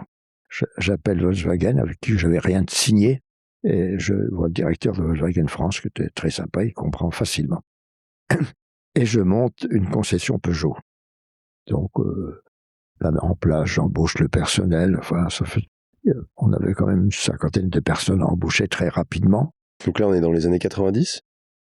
Non, avant. 84-5. Ok. Ouais. Et je trouve un associé qui m'apporte un petit peu d'argent, qui m'aide et qui travaille dans l'entreprise. Et je démarre Peugeot. Et je m'aperçois que Peugeot laisse pourrir un peu la situation en se disant, je préfère en avoir 2 qu'un, parce qu'à 2, ils se bagarrent entre eux et on vend plus de Peugeot que la normale. Donc, pas pressé de me donner la concession totale. Entre deux, j'apprends que le concessionnaire Renault de Cherbourg, qui était le garage Ganche à l'époque, dépose le bilan. Plus de concessionnaire Renault à Cherbourg. C'est Caen, qui est à 150 km de Cherbourg, qui alimente en voiture. C'est avec les agents qui réparent les voitures, qui vendent des voitures. Sur une place à Cherbourg, ils mettent des mobil-homes pour mettre des vendeurs. fiasco financier total de la part de Renault. Donc je vois ça de loin, et je réfléchis, je dis, mais Renault, là, le temps qu'ils trouvent un acheteur, qu'ils trouvent un terrain, qu'ils construisent un garage, c'est encore 2 ans de plus. Donc pendant 2 ans, ils vont encore perdre pas mal d'argent. Parce que Cherbourg, c'est une île pour moi. N'importe quelle ville de France peut se faire alimenter par les villes qui sont au périmètre de cette ville, qui sont à 40 ou 50 km, peuvent venir vendre des voitures. Sauf Cherbourg, qui est à 100 ou 150 km des villes les plus proches.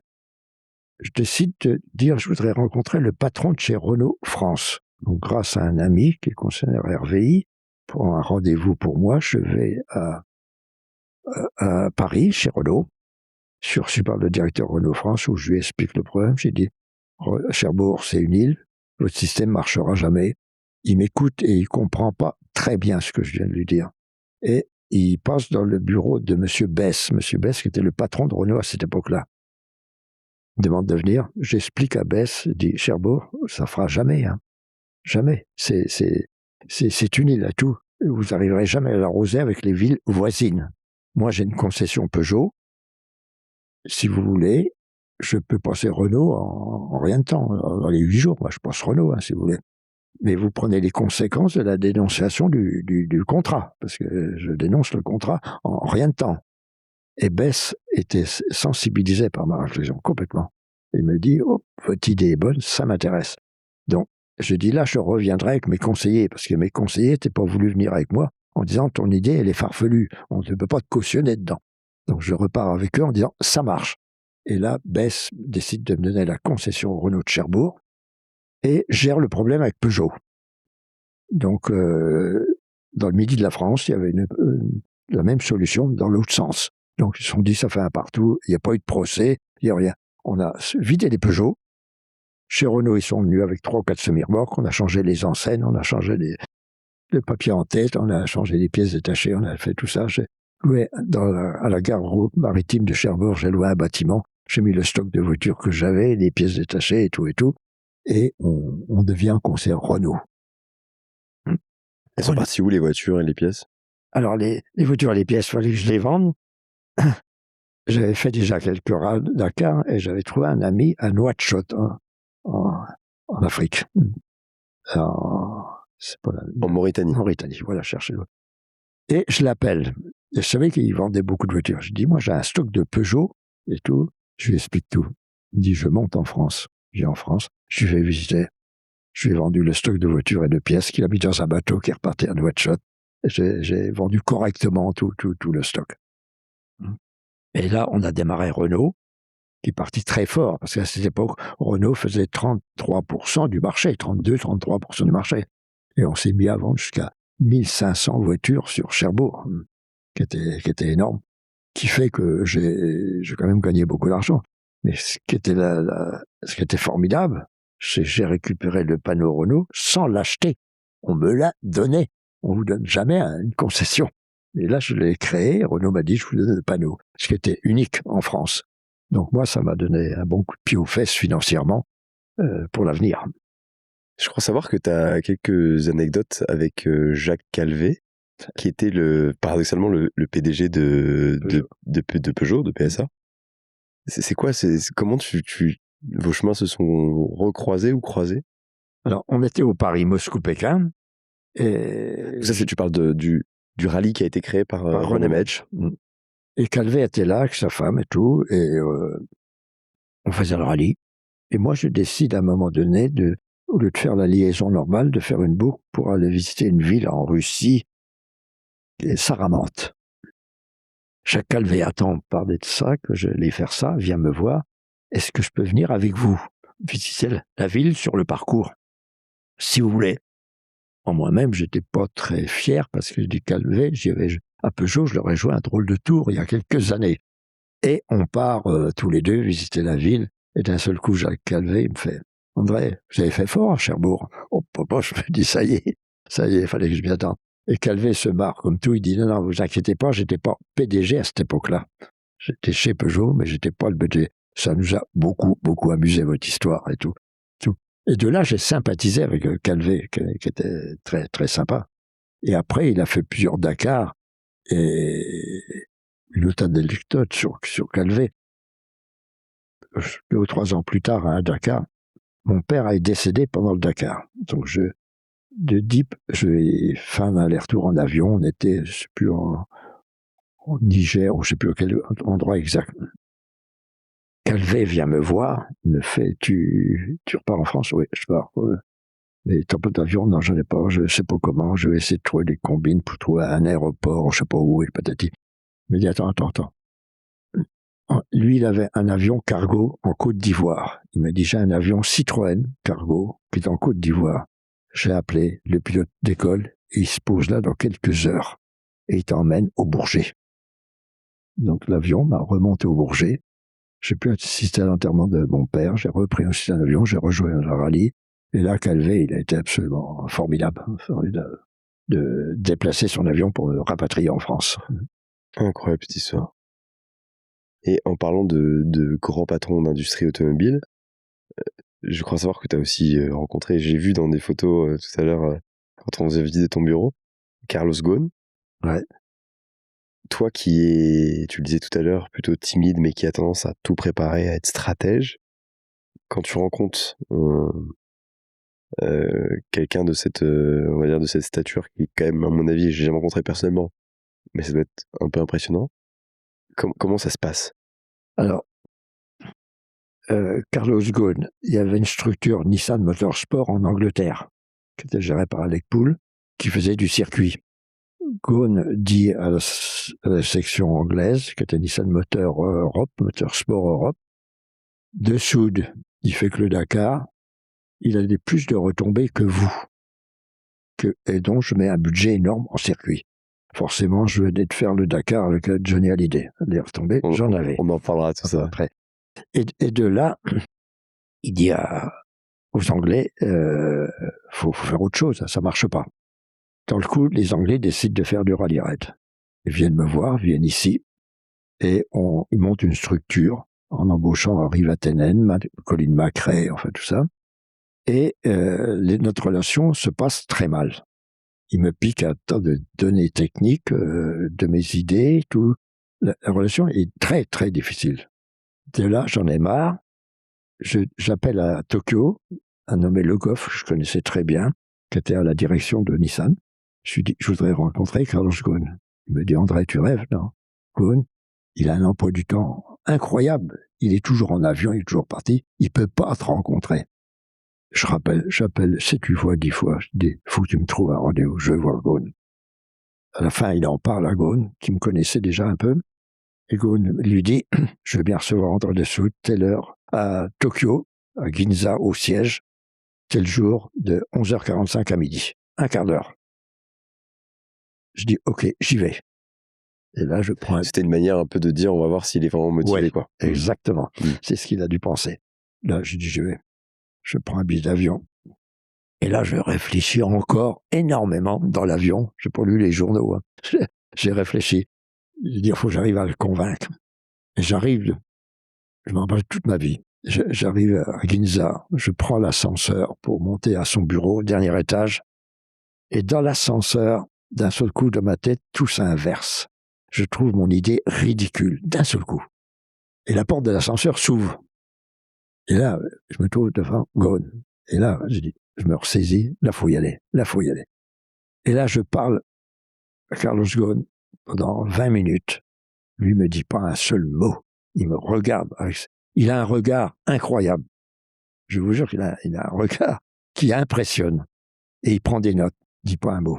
Je parle, je défends. Et à un moment donné, il me fait, vous mangez où ce midi? Je sais pas. Vous voulez manger avec moi là-haut? C'est mon restaurant. Oui, je veux bien. Et on monte. Et il avait quelques collègues avec lui, enfin d'autres personnes, et on se trouve à 4-5, et on reparle encore. Et là, ça va mieux. Il commence à me parler et tout. La discussion commence, enfin.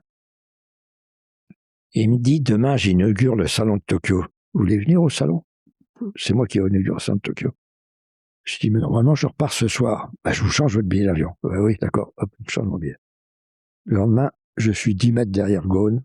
On traverse tout le salon. Le soir, on va manger tous ensemble. Et Gaulle me dit, vous asseyez auprès de moi. Et je m'assois auprès de lui. Et là, je recommence. Bon, je relance quelques mots, je relance la machine et tout. Et il m'écoute, il prend des notes et tout. Je rentre à Saint-Lô, puis il se passe rien. Je me dis, il m'a dû m'écouter par politesse, je comprends pas. Et 3 mois après, il a dissous la structure anglaise et tout le matériel est arrivé ici. Il m'a dit, il faut maintenant acheter tout le matériel que j'ai acheté pour très cher forcément et tout. Et là, il a pris une grande décision. Pour moi, c'était un grand moment aussi de ma vie. Mon passage à Tokyo a été florissant. Incroyable. J'essaie de visualiser la scène, mais C'est le face-à-face avec Ghosn. Alors là, je peux vous dire, c'est un grand moment. Là, lui, il clignote pas des yeux, hein. Il vous regarde, il vous fusille des yeux. Ça vous impressionne. Et là, faut se ressaisir, hein. Là, faut y aller. tu faisais référence tout à l'heure aux nombreuses personnalités que tu as fait rouler au Dakar à travers la structure. Vatanen, Pescarolo, Peter Hansel aussi, Hansel, quand il a fait la transition entre moto, auto. c'est moi qui l'ai décidé à venir à l'auto. Tu te souviens de ce moment-là? Ah bah oui. Je l'appelle Stéphane, et puis on se connaissait très bien. Et je lui dis, je te prépare une voiture, viens en voiture et tout. Et puis il m'appelle, il vient ici. Et là, je lui prépare une voiture. Je lui dis, une voiture en production. Et il me dit, j'ai jamais eu de coéquipier. Alors moi, j'ai dit, moi j'ai un coéquipier. J'ai un mécano chez moi qui s'appelle Paul Gautret. Il est très bon navigateur, très très bon mécanicien. Parce qu'il te faut un mécanicien aussi à bord et tout. Ben, d'accord, tu me le mets. J'ai mis Polo. La voiture n'a pas eu de problème et Polo est malin comme tout. Dans le coup, il a gardé Polo. J'ai perdu mon mécano qu'il a gardé pendant 15 ans avec lui. Ils se sont entendus à la merveille. Et c'est comme ça que Polo a fait une carrière en sport automobile. Mais Stéphane, c'est pareil, le courant très bien passé entre nous. On se comprenait. Et c'est un garçon formidable. Quand après, il a gagné un Dakar avec une Mitsubishi en voiture, il arrive au Lac Rose. Et là, sur le podium, il dit, je dédicace ma victoire à 2 personnes, à Jean-Claude Olivier, qui m'a mis à la moto, et à André de Saude, qui m'a mis à la voiture. Là, j'en revenais pas de la part de Stéphane, et c'est un garçon formidable, exceptionnel, formidable. Je confirme, je l'ai encore vu à l'Africa Eco Race et c'est toujours un plaisir de passer un moment avec lui. Tu évoquais le Dakar de Johnny Hallyday en 2002, qui a été, c'est sûr, un moment de bascule et pour le grand public, enfin, on en parle encore, on est quoi, on est 25 ans plus tard, c'est toujours quelque chose qui a marqué complètement. Comment ça s'est fait? Parce que c'est pas un projet que toi t'as mené de base. On est venu te voir pour te proposer ça. C'est quoi la genèse de ce projet? C'est Johnny veut acheter une Ferrari cabriolet, Ferrari Modena, je sais plus quel modèle. C'est une 360 Modena, j'imagine. Il y avait 1 an de délai en France. Johnny décide d'appeler Jean Todt en Italie, qui était le patron de l'écurie Ferrari à l'époque. Jean Todt lui dit, viens à l'usine. Il vient, il lui fait visiter l'usine, et Jean Todt débloque la livraison de la voiture. Et en mangeant avec Johnny lui dit, je voudrais refaire du sport automobile, je voudrais faire le Dakar. Et Jean Todt lui dit, si tu fais le Dakar, tu le fais avec André de Saude. Et tu vas le voir de ma part. C'est clair, et pas un autre. Est-ce que vous étiez resté en contact très proche avec Jean? Alors moi, j'avais au Dakar précédent, à un moment donné, on louait des petits avions, j'avais loué un avion avec lui, et on se fréquentait beaucoup dans le Dakar. Mais moi, je l'avais connu encore avant, quand il était coéquipier de rallye, il y a très très très longtemps, dans les années 60. Donc Jean, on était amis, on discutait souvent ensemble et tout. Et il me connaissait. Alors il avait fait beaucoup de Dakar, il avait vu ma structure. Et Jean était malin comme tout. À cette époque-là, Peugeot et Citroën gagnaient les rallyes, la Coupe du Monde, et étaient en concurrence avec Mitsubishi. Mais moi, je venais en rallye avec beaucoup de voitures. Donc je marquais beaucoup de points à la Coupe du Monde, avec le nombre de voitures que j'avais. Donc il m'a encouragé pour que je sois entre Mitsu et lui. Donc c'était son intérêt. Donc là, il dit à Johnny Hallyday, tu vas voir André de Saude. Je fais le rallye du Maroc, qui était au mois de mai. Et il y avait une étape à Ouarzazate, qui était le 22 mai. Je vous dis ça le 22 mai parce que c'est mon anniversaire, le 22 mai. Et l'organisateur Cyril Neveu signale toujours l'anniversaire d'un concurrent ou d'un team manager présent. Et c'était annoncé que c'était mon anniversaire. Johnny vient à Ouarzazate, apprend que c'est mon anniversaire, fait demi-tour, va dans un hôtel, achète 2 bouteilles de champagne, revient sur le rallye avec ses 2 bouteilles de champagne dans les mains et cherche André Dessoude. Il y a des mécanos qui me disent « Johnny te cherche ». Oh, tu rêves, Johnny me cherche. Enfin, je continue mon travail, je ne m'en occupe pas. Et d'un seul coup, Johnny arrive en face de moi. « Bon anniversaire, André », et me donne les 2 bouteilles de champagne. Alors là, je crois rêver. Je me suis dit, mais explique-moi. Mais il dit, viens, on va d'abord boire un coup. Donc on boit un coup, le champagne. Je dis, mais pourquoi tu me fais? Je viens de la part de Jean Todt pour faire le Dakar. Donc, je vais faire le Dakar avec toi. Et c'est parti comme ça. Donc les premiers mots que Johnny Hallyday t'a adressés, c'est bon anniversaire, Oui, André. oui. Exceptionnel. Exceptionnel. Là, incroyable. Et puis, moi, je rêvais, là. Je me dis, mais qu'est-ce qui lui arrive? Pourquoi il vient me fêter mon anniversaire? Et il venait pour faire le Dakar.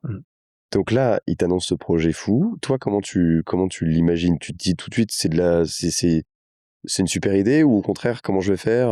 Alors moi, j'ai été emballé, une super idée. Bon, j'ai été convaincre Nissan pour dire, là, il faut mettre un peu d'argent, hein, parce que Johnny, elle venait gracieusement, il ne voulait même pas être payé, mais j'avais besoin d'un budget pour fabriquer une voiture, et cette voiture, pour qui lui, est magnifique, qui est là. qui est l'original, qui a fait que le Dakar. Voilà, qui est là. Donc, j'avais besoin d'un budget, donc Nissan, j'arrive à les convaincre. Tout début, un peu réticent, mais après, c'est parti, puis ils se sont aperçus des retombées qui étaient énormes. Hein. Donc, et puis de là, j'ai dit à Johnny, il faudrait qu'on fasse un stage de pilotage avant de partir au Dakar. Donc, on était à Château-Lastour, dans le midi, on a loué le circuit à Jean-Marie-Linière pendant une semaine, et on a roulé tous les deux avec une voiture et tout. Puis là, il a pu rouler, puis je me suis aperçu qu'il allait bien. Et puis, je rentre emballé, comme tout, heureux. Johnny fait le Dakar avec nous et tout. Et je n'avais pas vu encore le problème du coéquipier. Mais à un moment donné, dans ma tête, je réfléchis, j'ai dit, Johnny, avec l'image qu'il a, si jamais Johnny fait 2 jours de course et que ça lui plaît pas, ou que la voiture lui correspond pas, et qu'il dit à la presse, c'est un rallye qui est nul, c'est une bagnole nulle, et tout, moi je suis mort. Il peut me détruire simplement par une phrase avec la presse. Je me suis dit, il faut absolument que je trouve un coéquipier qui me l'emmène à Dakar. Il faut qu'il aille à Dakar. Et de là, je réfléchis, et j'ai une maison à la mer, j'allais à ma maison à la mer, et sur la route, d'un seul coup, je pense, René Metsch, voilà l'homme qu'il me faut. Et je m'arrête au bord de la route, je prends mon téléphone, j'appelle René, qui était en Angleterre. Et je dis à René, là j'ai un problème, René, hein. Je vais te poser une question, mais il faut que tu me répondes par oui. Et René me faisait dire, mais pose-moi ta question. Mais promets-moi de dire oui, mais pose-moi ta question. Voilà, il faut que tu fasses le rallye avec Johnny. Il faut que tu me l'amènes à Dakar. Roulez à la vitesse que vous voulez, ça ne me dérange pas. Vous faites comme vous voulez, et tu l'amènes à Dakar. Il faut qu'il soit à Dakar. Et René vient à Salon me voir, et on met tout en place, et on rencontre Johnny, la main d'un coquette chez lui, et tout, et on met l'opération en place. Et Johnny et René se sont entendus à la merveille. Ça a été formidable. Ce qui était formidable de René, qui est pourtant un personnage dans le milieu de la compétition, quand la voiture arrivait, tous les journalistes sautaient sur Johnny. René descendait discrètement de la voiture et partait au bivouac. Et on ne le voyait plus. Il s'échappait à chaque fois. Et il ne voulait pas se mettre en avant du tout. La vedette, c'était Johnny. Et je me suis aperçu que René a su parler à l'oreille de Johnny, a su lui dire les bons mots, a su le conditionner dans son pilotage. Parce qu'au début, il allait un peu trop vite, après, il l'a régulé et tout. Il a employé les mots qu'il fallait employer. Mais il n'y a qu'un homme pour faire ça. Il n'y a que René. Et puis avoir une patience comme il avait, et se tenir en plus à l'écart de Johnny, mais pas auprès de Johnny. Il n'était jamais auprès de Johnny, mais toujours à l'écart. C'est formidable de sa part. Il est d'une modestie incroyable. Il a fait un travail absolument formidable. Et ils ont terminé le rallye. Mais Johnny, sur le rallye, a été super. On lui dit à Johnny, sur le rallye, pas d'alcool. C'est interdit. Bon, on était là, puis un jour, il y a un gars d'une autre écurie qui passe, qui lui donne une canette de bière. Et il se met à boire de la bière. Géraldine, qui était mon assistante, qui s'occupait de toute la logistique, le voit avec sa canette de bière. Johnny, on ne boit pas d'alcool. Elle lui prend la canette de bière, elle la renverse et la jette. Johnny dit rien, s'en va se coucher. Et dans sa petite tente, en se couchant, avec sa cigarette, il brûle son petit matelas pneumatique, le matelas secret. Et il dort comme ça. Moi, tous les matins, à 6 heures, j'allais le réveiller. Johnny, il est l'heure, il est 6 heures et tout. T'as bien dormi? Il fait non, j'ai mal dormi, mais très mal dormi. Pourquoi? J'ai crevé mon matelas. Mais pourquoi tu m'as pas réclamé un matelas? J'en ai dans le camion et tout. Hier, je m'en suis pris plein la gueule, je me suis fait engueuler parce que j'avais bu une canette de bière. J'ai fermé ma gueule, j'ai dormi par terre. Et voilà Johnny. C'est ça.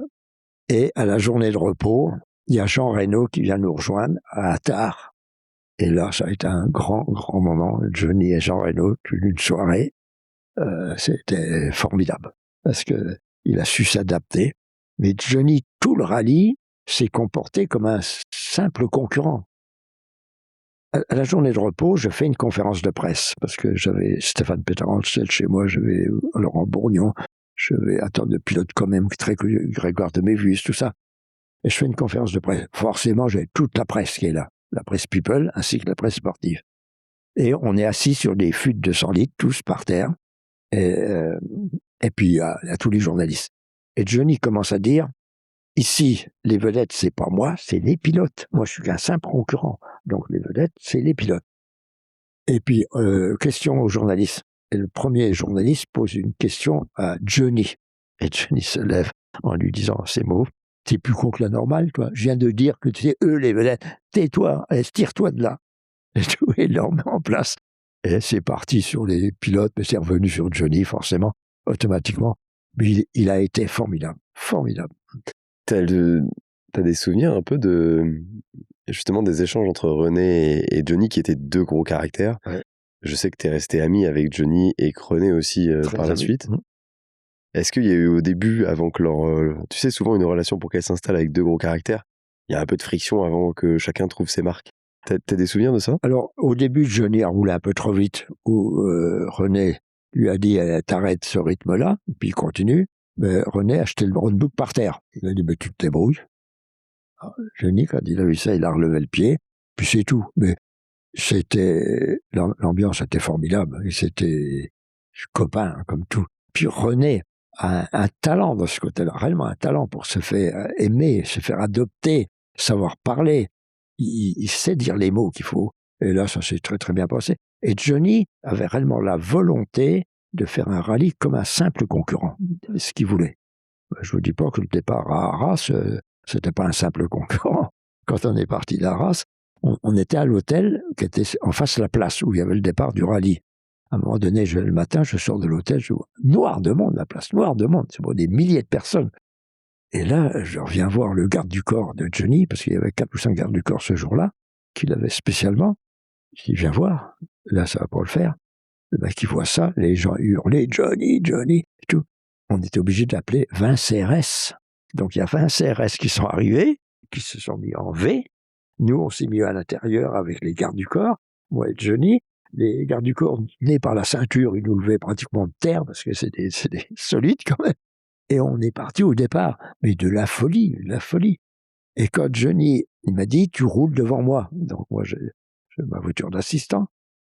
J'avançais dans le public en poussant les gens avec mon pare-choc, et je regardais les immeubles pour me mettre au milieu des immeubles, en disant, si je suis au milieu des immeubles, je suis au milieu de la route, parce que je voyais plus la route. C'était noir de monde. Et puis on est parti, et au bout sans arrêt, on s'arrêtait, c'était insupportable. Et là, j'appelle Hubert Auriol, j'ai dit, là, on peut plus, moi je vais pas rentrer dans Paris, je vais contourner Paris, parce que là, on va jamais y arriver, nous, on arrivera à je sais pas quelle heure, à 7. Hein. Donc il m'a dit, ok, on a contourné, puis après on a repris le parcours normal. Mais la traversée de la France avec Johnny, grand moment, hein. grand moment. Parce qu'il y a plein de petits arrêts où on doit pointer, où on peut manger. Mais là, il y avait une foule de monde impressionnant. Je crois savoir que René et Johnny partageaient une passion aussi pour la cigarette. Oui, du tout. Et que vous aviez fait installer un espèce de cendrier géant dans la voiture. Au milieu, ouais. Parce que vraiment, ils passaient leur vie à cloper tous les deux. Tous les deux. Alors, Johnny, ce qui est le plus terrible, c'est que lui, il allume une cigarette, il tire 3 ou 4 bouffées, il la jette. Il en rallume une autre. Il la consomme jamais. Donc, et de là, avec Gérard Roche, un jour, dans une émission, Johnny dit « Bon, j'arrête de fumer ». C'est là qu'il pense à qu'il la jette en l'air et dit « C'est fini, j'arrête de fumer ». Enfin, il a arrêté 10 minutes de fumer, tout simplement. Non, il était super. Johnny fait un concert au Parc des Princes et m'invite. Il m'envoie les billets d'invitation, le parking et tout. Et puis, je suis là dans la tribune officielle. Il y avait le président Sarkozy, il y avait tout ça dans la tribune. Bon, j'étais là. Et le lundi matin, Johnny m'appelle, t'es pas venu. Si, j'étais là dans la tribune, je me suis servi des billets que tu m'as envoyés. T'es pas venu dans ma loge. Je dis non, je n'ai pas osé. Tu te prépares, tu te concentres, j'ai pas vu. Ben ouais, je t'attendais, t'aurais dû venir et tout. Bon. Après, il en fait un concert au Havre. Et là, il me renvoie des billets, tout. Il dit, tu viens, mais tu viens avant qu'on se voit et tout. Donc, j'arrive 2 heures avant. On est dans le stade du Havre. On le maquille, il se prépare, puis on allait manger. Et là, il y a autour de lui, c'est noir de monde autour de Johnny et tout. À un moment donné, il s'énerve. On était dans une salle, il fait « Sortez-moi tout ce monde-là, sort tout le monde. » Et on reste à manger ensemble. Et là, on refait le Dakar. On refait le Dakar, on reparle du Dakar, on reparle de tout. Et à un moment donné, on vient lui dire « Johnny, c'est à toi, en scène. » tout. Et là, il se lève, et je pars avec lui. Et quand vous marchez avec Johnny, il vous prend par-dessus le cou, tout le temps. Il faut à moitié le porter. Et Johnny était un peu fatigué, là, et tout. Et on part, je dis, il va jamais faire son concert, c'est pas possible. Et inconsciemment, on est arrivé face au public. Alors moi, j'ai sursauté, j'ai fait demi-tour. Lui s'est redressé, il est parti en courant, puis il a fait son concert. Comme d'habitude, quand il est face au public, il est plein d'énergie, et c'était reparti. Tu sais que je crois que c'est l'invité que j'aurais rêvé avoir sur le podcast, et évidemment, c'était trop tard quand j'ai créé ce podcast, c'était pas possible. Et je pense que je regrette aussi de n'être jamais allé à un concert, j'étais trop petit. Et toi, t'en gardes quel souvenir de... Alors, tu connaissais l'homme en plus, mais c'était des moments incroyables. Bah oui. Alors, ces concerts, surtout au Parc des Princes, ça avait été formidable, au Stade de France aussi. Ces concerts sont magnifiques, hein, c'est très bien organisé. Non, puis lui, c'est un monstre, hein, quand même, hein, et tout. Mais quand Johnny, alors, pour finir encore sur Johnny, après le Dakar, on devait, à l'arrivée du Dakar, d'habitude, on fait toujours un petit peu la fête à un hôtel qui est au bord de la mer à Dakar. Je ne me souviens plus du nom. Et là, dans mon équipe, j'avais la fille du président Ouad. Le président Ouad, sa fille, il fait du sport. Il était venu chez moi faire le Dakar. Donc, président Ouad, tu peux dire de quel pays Sénégal. Sénégal. Ouais. Donc, on arrive à Dakar. Le président Ouad dit à sa fille, invite Johnny et André au palais ce soir, je voudrais les recevoir. Donc on est invité, on va au palais et on mange et on ne peut pas rejoindre les mécanos pour faire la fête. Et l'avion part à 11h45. Et de là, on est avec le président.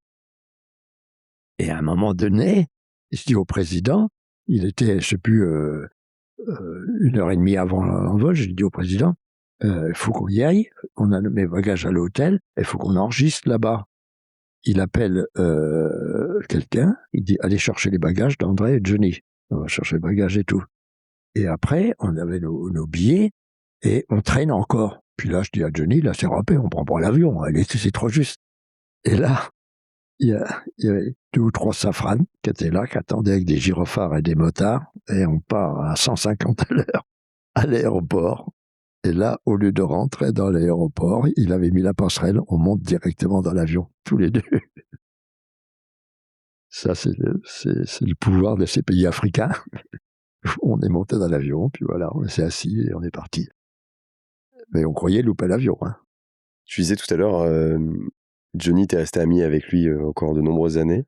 Et il avait notamment un resto au Balzac. Ouais. Enfin, le Balzac, il s'appelait d'ailleurs. Le Balzac. Je sais parce que je prépare un truc sur Johnny, donc je suis un peu au courant de... Enfin, je rencontre en ce moment beaucoup de ses amis.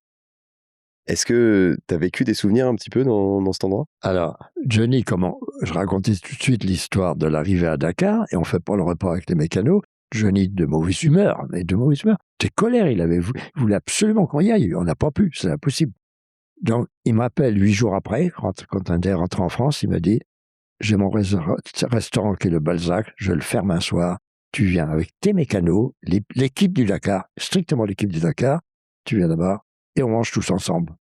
Ok, tu amènes des chemises rouges de soude pour les serveurs et pour mon orchestre, parce que je fais venir mon orchestre. Et là, on arrive dans l'après-midi là-bas, Johnny répétait déjà, on se préparait et on a passé une soirée incroyable, où là, on était assis 1 mètre devant Johnny, et Johnny a chanté toute la soirée. Il avait répété dans l'après-midi, il avait son ponctueur devant lui, il avait changé des mots dans ses chansons. Quand il pouvait placer le nom de René Medj, ou de moi, ou encore de Géraldine, il est placé. Et là, vous êtes devant Johnny, devant son orchestre, devant tous ses musiciens. Et vous avez les poils qui se dressent sur les bras, c'est incroyable, la sensation de tout. Et là, il nous a fait encore du grand Johnny. Comme quand on avait été à Château-Lastour faire une séance d'essai, pareil, dans le restaurant où on était là-bas, il avait chanté un soir. C'est incroyable, c'est formidable. Et Johnny, après, a continué à m'appeler au téléphone. Alors, quand Johnny vous appelle au téléphone, malheureusement, il n'est plus là, le Johnny, il vous appelle à 4h du matin, quand lui, il rentre. Donc, d'un seul coup, moi, je dors, le téléphone sonne, mon téléphone est toujours branché, moi, toujours. Ça sonne, je vois Johnny. Je m'assois dans le lit, parce que là, j'en prends pour 1 heure. Et Johnny rentre de faire je sais pas quoi. Et là, il commence à parler. Et puis, il a envie de parler. Ça se sent qu'il a envie de parler. Il doit être seul quelque part dans son bureau, dans sa chambre. J'ai été plusieurs fois à Marne-la-Coquette, il a un bureau exceptionnel. À mon avis, téléphone de là. Et là, c'est parti pour 1 heure. Il me raconte des trucs, et patati et patata. Alors, par moments, je lui dis, tu sais, Johnny, moi, je travaille demain matin et tout. Oh, ben, excuse-moi, André. Non, et puis, c'est reparti et tout. Donc, il m'a souvent fait le coup, mais c'était un vrai bonheur de passer 1 heure au téléphone avec lui. Puis là, il se lâche, il a envie de parler. Il a envie. Et il parle. Alors, c'est incroyable la manière dont tu as pu découvrir l'homme à la base à travers un rêve qu'il avait, qui t'est un peu tombé dessus, mais tu as su lui faire réaliser son rêve. Au final, avec c'est là où beaucoup de simplicité. Il m'a toujours dit qu'il me prend pour un concurrent. Donc, j'ai toujours pris pour un concurrent. Quand on venait me demander, puisque tu connais Johnny, tu peux pas lui demander, j'ai rien demandé. Jamais. Je refusais tout. Non, il est dans l'équipe et tout. Non, je marche pas. Donc, Johnny a été formidable avec nous. Le courant est très bien passé. Moi, j'ai passé 1 semaine à Château-Lastour avec lui. J'ai fait le rallye de Tunisie aussi avec lui, entre deux. Donc, en gros, j'ai passé 2 mois avec lui, de Dakar, pour tout ça. J'ai été souvent à Marne-la-Coquette, le voir et tout. Ça a été fabuleux. Donc, à Marne-la-Coquette, je rentre dans son bureau, et un grand bureau incroyable. Il y a toutes ses guitares au mur et tous ses blousons. Je dis, mais on n'avait jamais vu ça. Il me dit, André, c'est une exception que tu sois là. Jamais un journaliste rentre là. Je veux pas qu'il prenne en photo mes guitares, mon bureau, personne. Toi, oui, rentre. Et là, t'es devant, c'est 1 vingtaine de guitares, des blousons et tout. C'est dans son domaine. Et là, il est heureux, il se met à parler. Et il adorait le sport automobile. Et puis sur le Dakar, il n'arrêtait pas de m'en parler, de me raconter des histoires. Tel jour, on a eu ci, tel jour, on a eu ça, patati, patata. Et il avait beaucoup de plaisir. Comme quand on était au Havre, il a eu beaucoup de plaisir à me raconter son dernier Dakar. A contrario, t'en as fait rouler tellement des légendes que ce serait long de tous les énumérer, mais tu m'as raconté que tu avais eu l'occasion de faire rouler aussi Colin McRae sur le rallye de Dubaï, si je dis pas de bêtises. Ouais. Alors, il n'y a aucune comparaison possible avec Johnny, puisque de toute façon, c'est un pilote de rallye, mais en termes d'expérience, ça a été un peu l'effet inverse. Alors, à Dubaï, l'importateur Nissan me dit que je connaissais très bien, parce que j'étais un des tout premiers à faire le rallye de Dubaï, je l'ai rencontré. On voudrait une grosse vedette, on a un budget pour ça. Donc, le groupement des concessionnaires là avait un budget pour financer que Colin McRae vienne à Dubaï. Je lui prépare une voiture et tout. Et la veille de la course, l'importateur me vient me voir et me dit, il y a tous les concessionnaires des Émirats arabes qui sont là. J'aimerais bien que Colin McRae vienne manger avec nous. Donc, je vais voir Colin McRae dans sa chambre. J'ai dit, peux-tu venir manger avec nous et tout? Il me fait, non, je mange dans ma chambre. J'y vais pas. Moi, je suis assez surpris. Et puis, je vais dire à l'importateur, non, il mange dans sa chambre et tout. On mange ensemble au restaurant, on se retourne au bout d'un quart d'heure. Colin McRae mangeait tout seul à une table au fond. Je me lève, je vais le voir. Veux-tu venir manger? Non, c'est pas dans mon contrat. Paf, terminé, on n'en parle plus. Là, je l'ai mal vécu quand même, ça, parce que j'avais monté l'opération. Et Colin McRae, c'est forcément un grand pilote, mais il n'avait pas fait de rallye raid. Donc il n'y a pas de reconnaissance en rallye raid. Et à un moment donné, j'ai dit, tu roules trop vite là. Il faisait des sauts dans les dunes, mais incroyables. Il retombait la voiture dans tous les sens et tout. Mais faut faire un rythme en dessous. Ce que fait Vatanen, par exemple. Et à un moment donné, il fait un saut, il retombe sur le nez de la voiture et il casse le radiateur, il casse tout. Et il m'a dit, envoyez-moi un hélicoptère, je rentre. J'ai dit, t'es encore sur le parcours. Il y a les camions de Camas qui vont passer. Ils vont reconnaître ma voiture. C'est certain que les mécanos, ils vont descendre, venir demander. McRae me fait, tu rigoles, non, ils font la course, ils vont. Et le camion de Camas arrive, voit ma voiture, s'approche, le mécano descend. T'as quoi? Si tu veux, on te remorque. Et là, McRae, il n'en revient pas. Il dit, mais comment ça se fait? Et les camions de Camas le remorquaient, me l'ont ramené le soir. Mais c'est ça, en rallye raid, il y a une complicité, il y a une ambiance. Et les mécanos de Camas, souvent, m'avaient rendu des services, on leur a rendu service. J'étais beaucoup en Russie faire des choses avec eux, et je les connaissais tous très très bien. Mais McRae, c'est un personnage. Ouais, donc t'en gardes pas forcément le meilleur des souvenirs. Non. Je pense que tu sais, on pourrait en parler encore pendant 6 heures parce que j'ai l'impression que tu as eu je ne sais combien de vies. Compliqué de dire combien tu as eu de vie finalement. On sait rien. Tu as 85 ans, j'ai l'impression que tu pourrais encore en avoir 3. Ouais. Il y a forcément un truc sur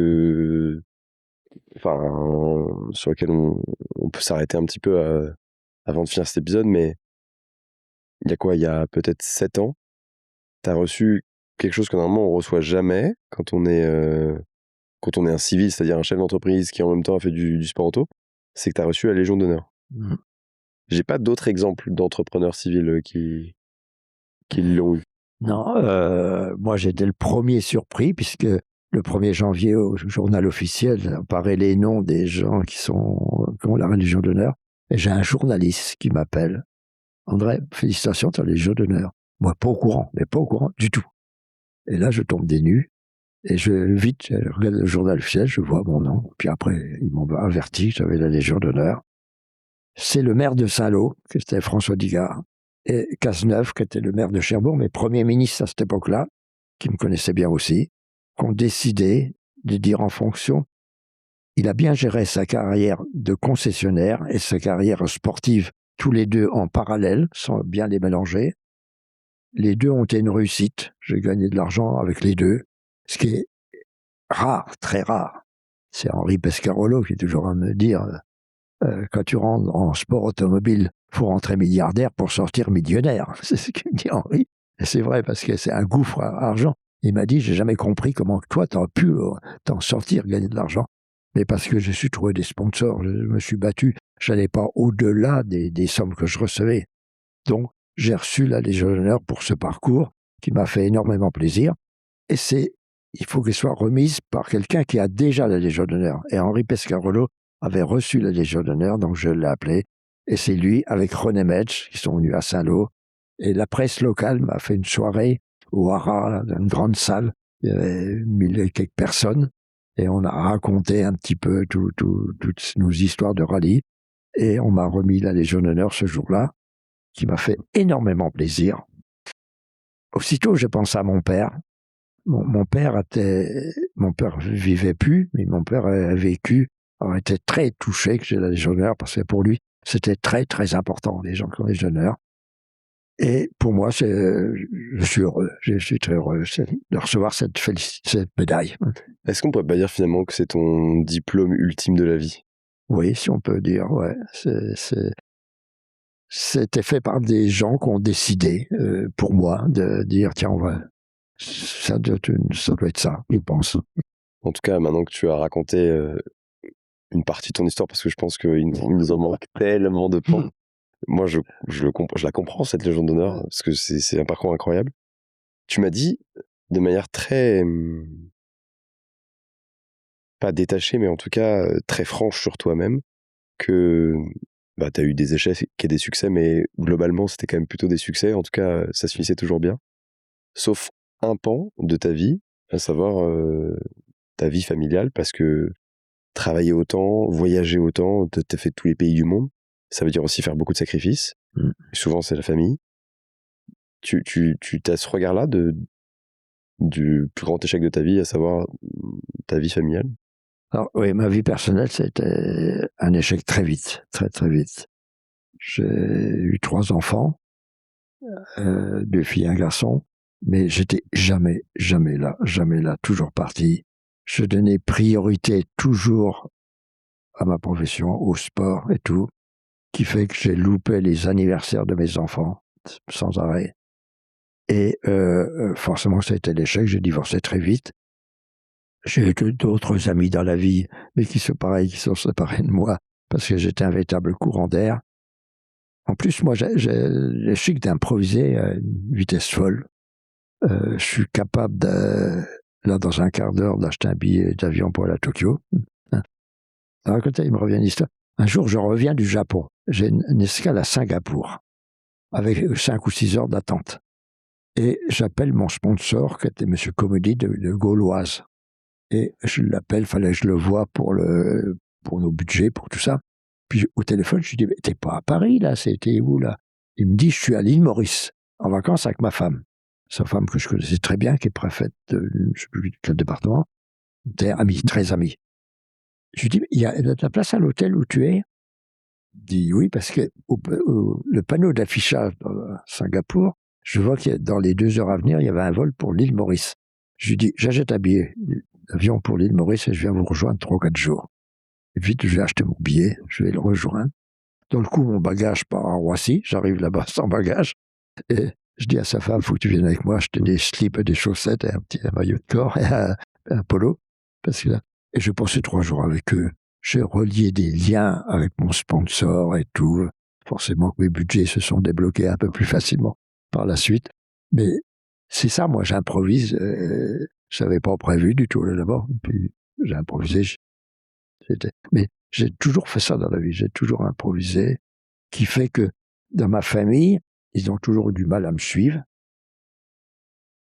Qui fait que je me suis aperçu mes enfants connaissaient beaucoup de choses de moi, mais pas tout. Et il y a 3 ou 4 ans, là, j'ai un bateau, je fais du bateau maintenant. J'ai décidé d'inviter mes 3 enfants pendant 10 jours avec moi sur le bateau, sans leur conjoint. Je les voulais que pour moi. Et là, on a passé 10 jours ensemble de formidables. Là, on a refait le monde, hein, tous. On a reparlé de choses. Et il y a des choses qu'ils ne connaissaient pas. Et c'est venu, quand René Mège est décédé, ses 2 enfants, sa fille et son fils, m'ont appelé. Et j'ai passé la soirée de la veille de l'enterrement avec eux. Tous les 3, on a mangé ensemble. Et là, je me suis aperçu très vite qu'il y a beaucoup d'histoires de René qu'ils ne connaissaient pas. Parce que René, comme moi, rentrait, était fatigué, dormait, et puis repartait, et puis ça, et racontait pas. Et c'est vrai que quand on rentre, on n'a pas trop envie de raconter. Et je me suis dit, mes enfants ne doivent pas tout savoir de ma vie. Il faut que je leur raconte avant de mourir. Donc, je vais les emmener une semaine en bateau. Et puis, ça a été un moment formidable, bavarder avec eux. Et j'avais fait la même chose 4-5 ans avant avec mes petits-enfants. J'ai 5 petits-enfants. Je les ai emmenés au Kenya. Parce qu'au Kenya, j'ai fait beaucoup de choses au Kenya. J'ai ouvert des pistes avec une personne qui vend des voyages. Donc, je connais bien le Kenya. Et puis, j'ai un ami là-bas. Donc, j'ai emmené mes 5 petits-enfants avec moi au Kenya, où on a pu voir les animaux. On a passé 10 jours formidables et tout. Donc, je me rachète un peu comme ça auprès d'eux, parce que j'ai été un véritable courant d'air pour eux. Maintenant, c'est fini. Je suis ici. Je bouge plus. Mais tu n'es toujours pas retraité, alors que certains de tes enfants sont retraités. Oui. Alors, j'ai mon fils qui est retraité. Ma fille qui va bientôt être en retraite. Donc, voilà, c'est ça. Mais non, je voulais voir mes enfants et mes petits-enfants pour un peu parler avec eux, qui me connaissent pas à travers la presse, qui me connaissent verbalement.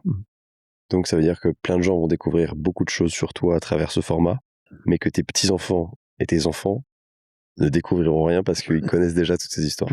Absolument. Tu sais, j'ai une question... Enfin non, tu le sais pas, mais j'ai une question un peu traditionnelle pour finir chacun des épisodes. C'est une question qui va te paraître absolument bête, et c'est sûrement le cas. Qu'est-ce qu'on peut te souhaiter pour la suite? peu importe le plan, que ce soit peut-être de vendre cette magnifique Jaguar qui est derrière ou totalement autre chose. Enfin, peu importe ce que tu veux. Moi, j'ai mes concessions que beaucoup de gens veulent acheter. On n'arrête pas. Tout le monde connaît mon âge. Les constructeurs commencent à dire vous allez bientôt partir. Donc j'ai beaucoup de groupes automobiles qui veulent acheter mes concessions, que je refuse de vendre. J'ai mes voitures, où j'ai souvent des acheteurs, et je dis elles sont à vendre. Et quand il vient un acheteur, ça me plaît pas trop. Donc je fais rien pour la vendre. Donc elles se vendent pas. J'arrive pas à les vendre.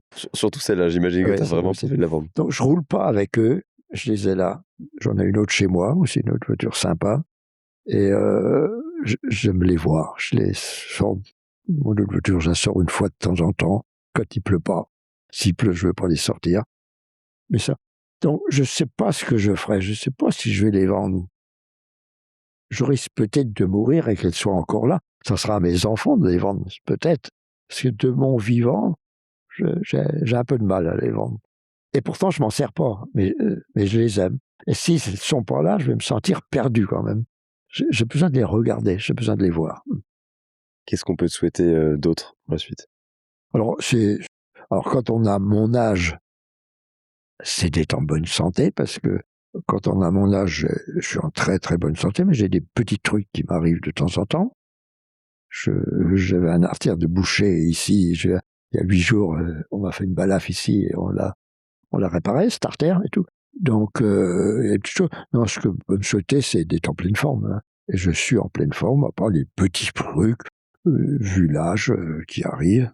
Maintenant, je fais beaucoup de bateaux. J'ai acheté un bateau très sympa, qui est à Granville, tout près d'ici. Et j'adore naviguer toute l'année, même l'hiver. J'ai le chauffage dedans, j'ai tout ce qu'il faut.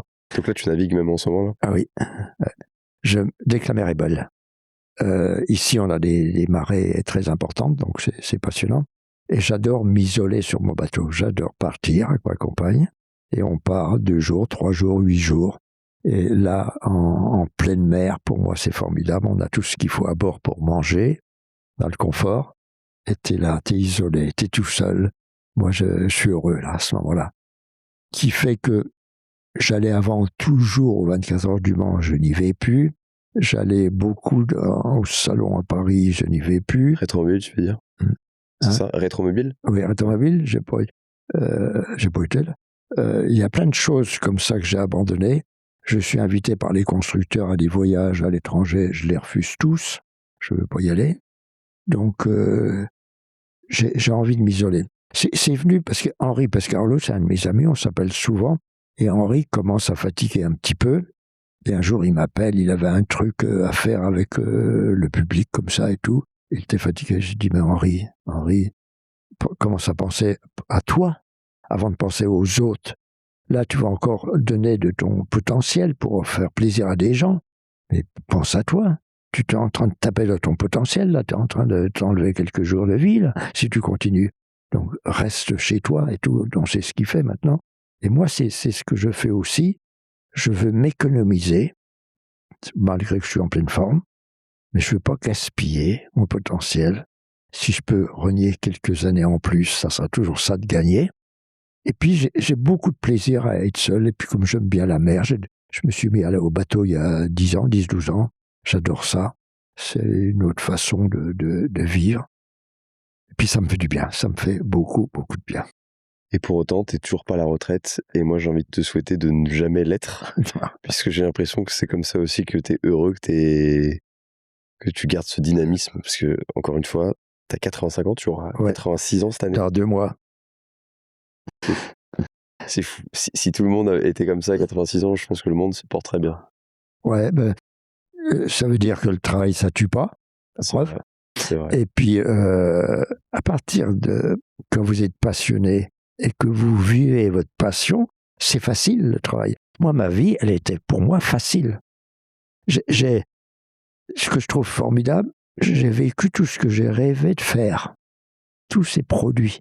Donc c'est quand même formidable. Et par tout ça, par la passion.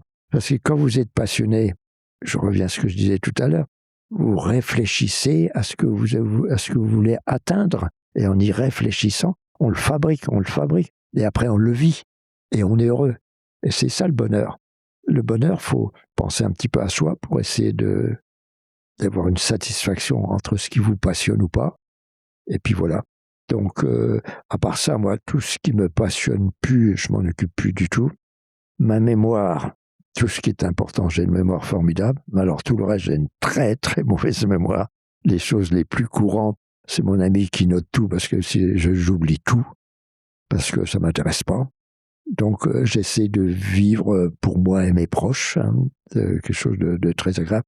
Et alors, d'être en bonne santé, c'est quand même un atout énorme, énorme. Donc, j'ai un peu moins de résistance qu'avant. Mais quand je suis passionné, en bateau, je fatigue plus du tout, là. Plus du tout.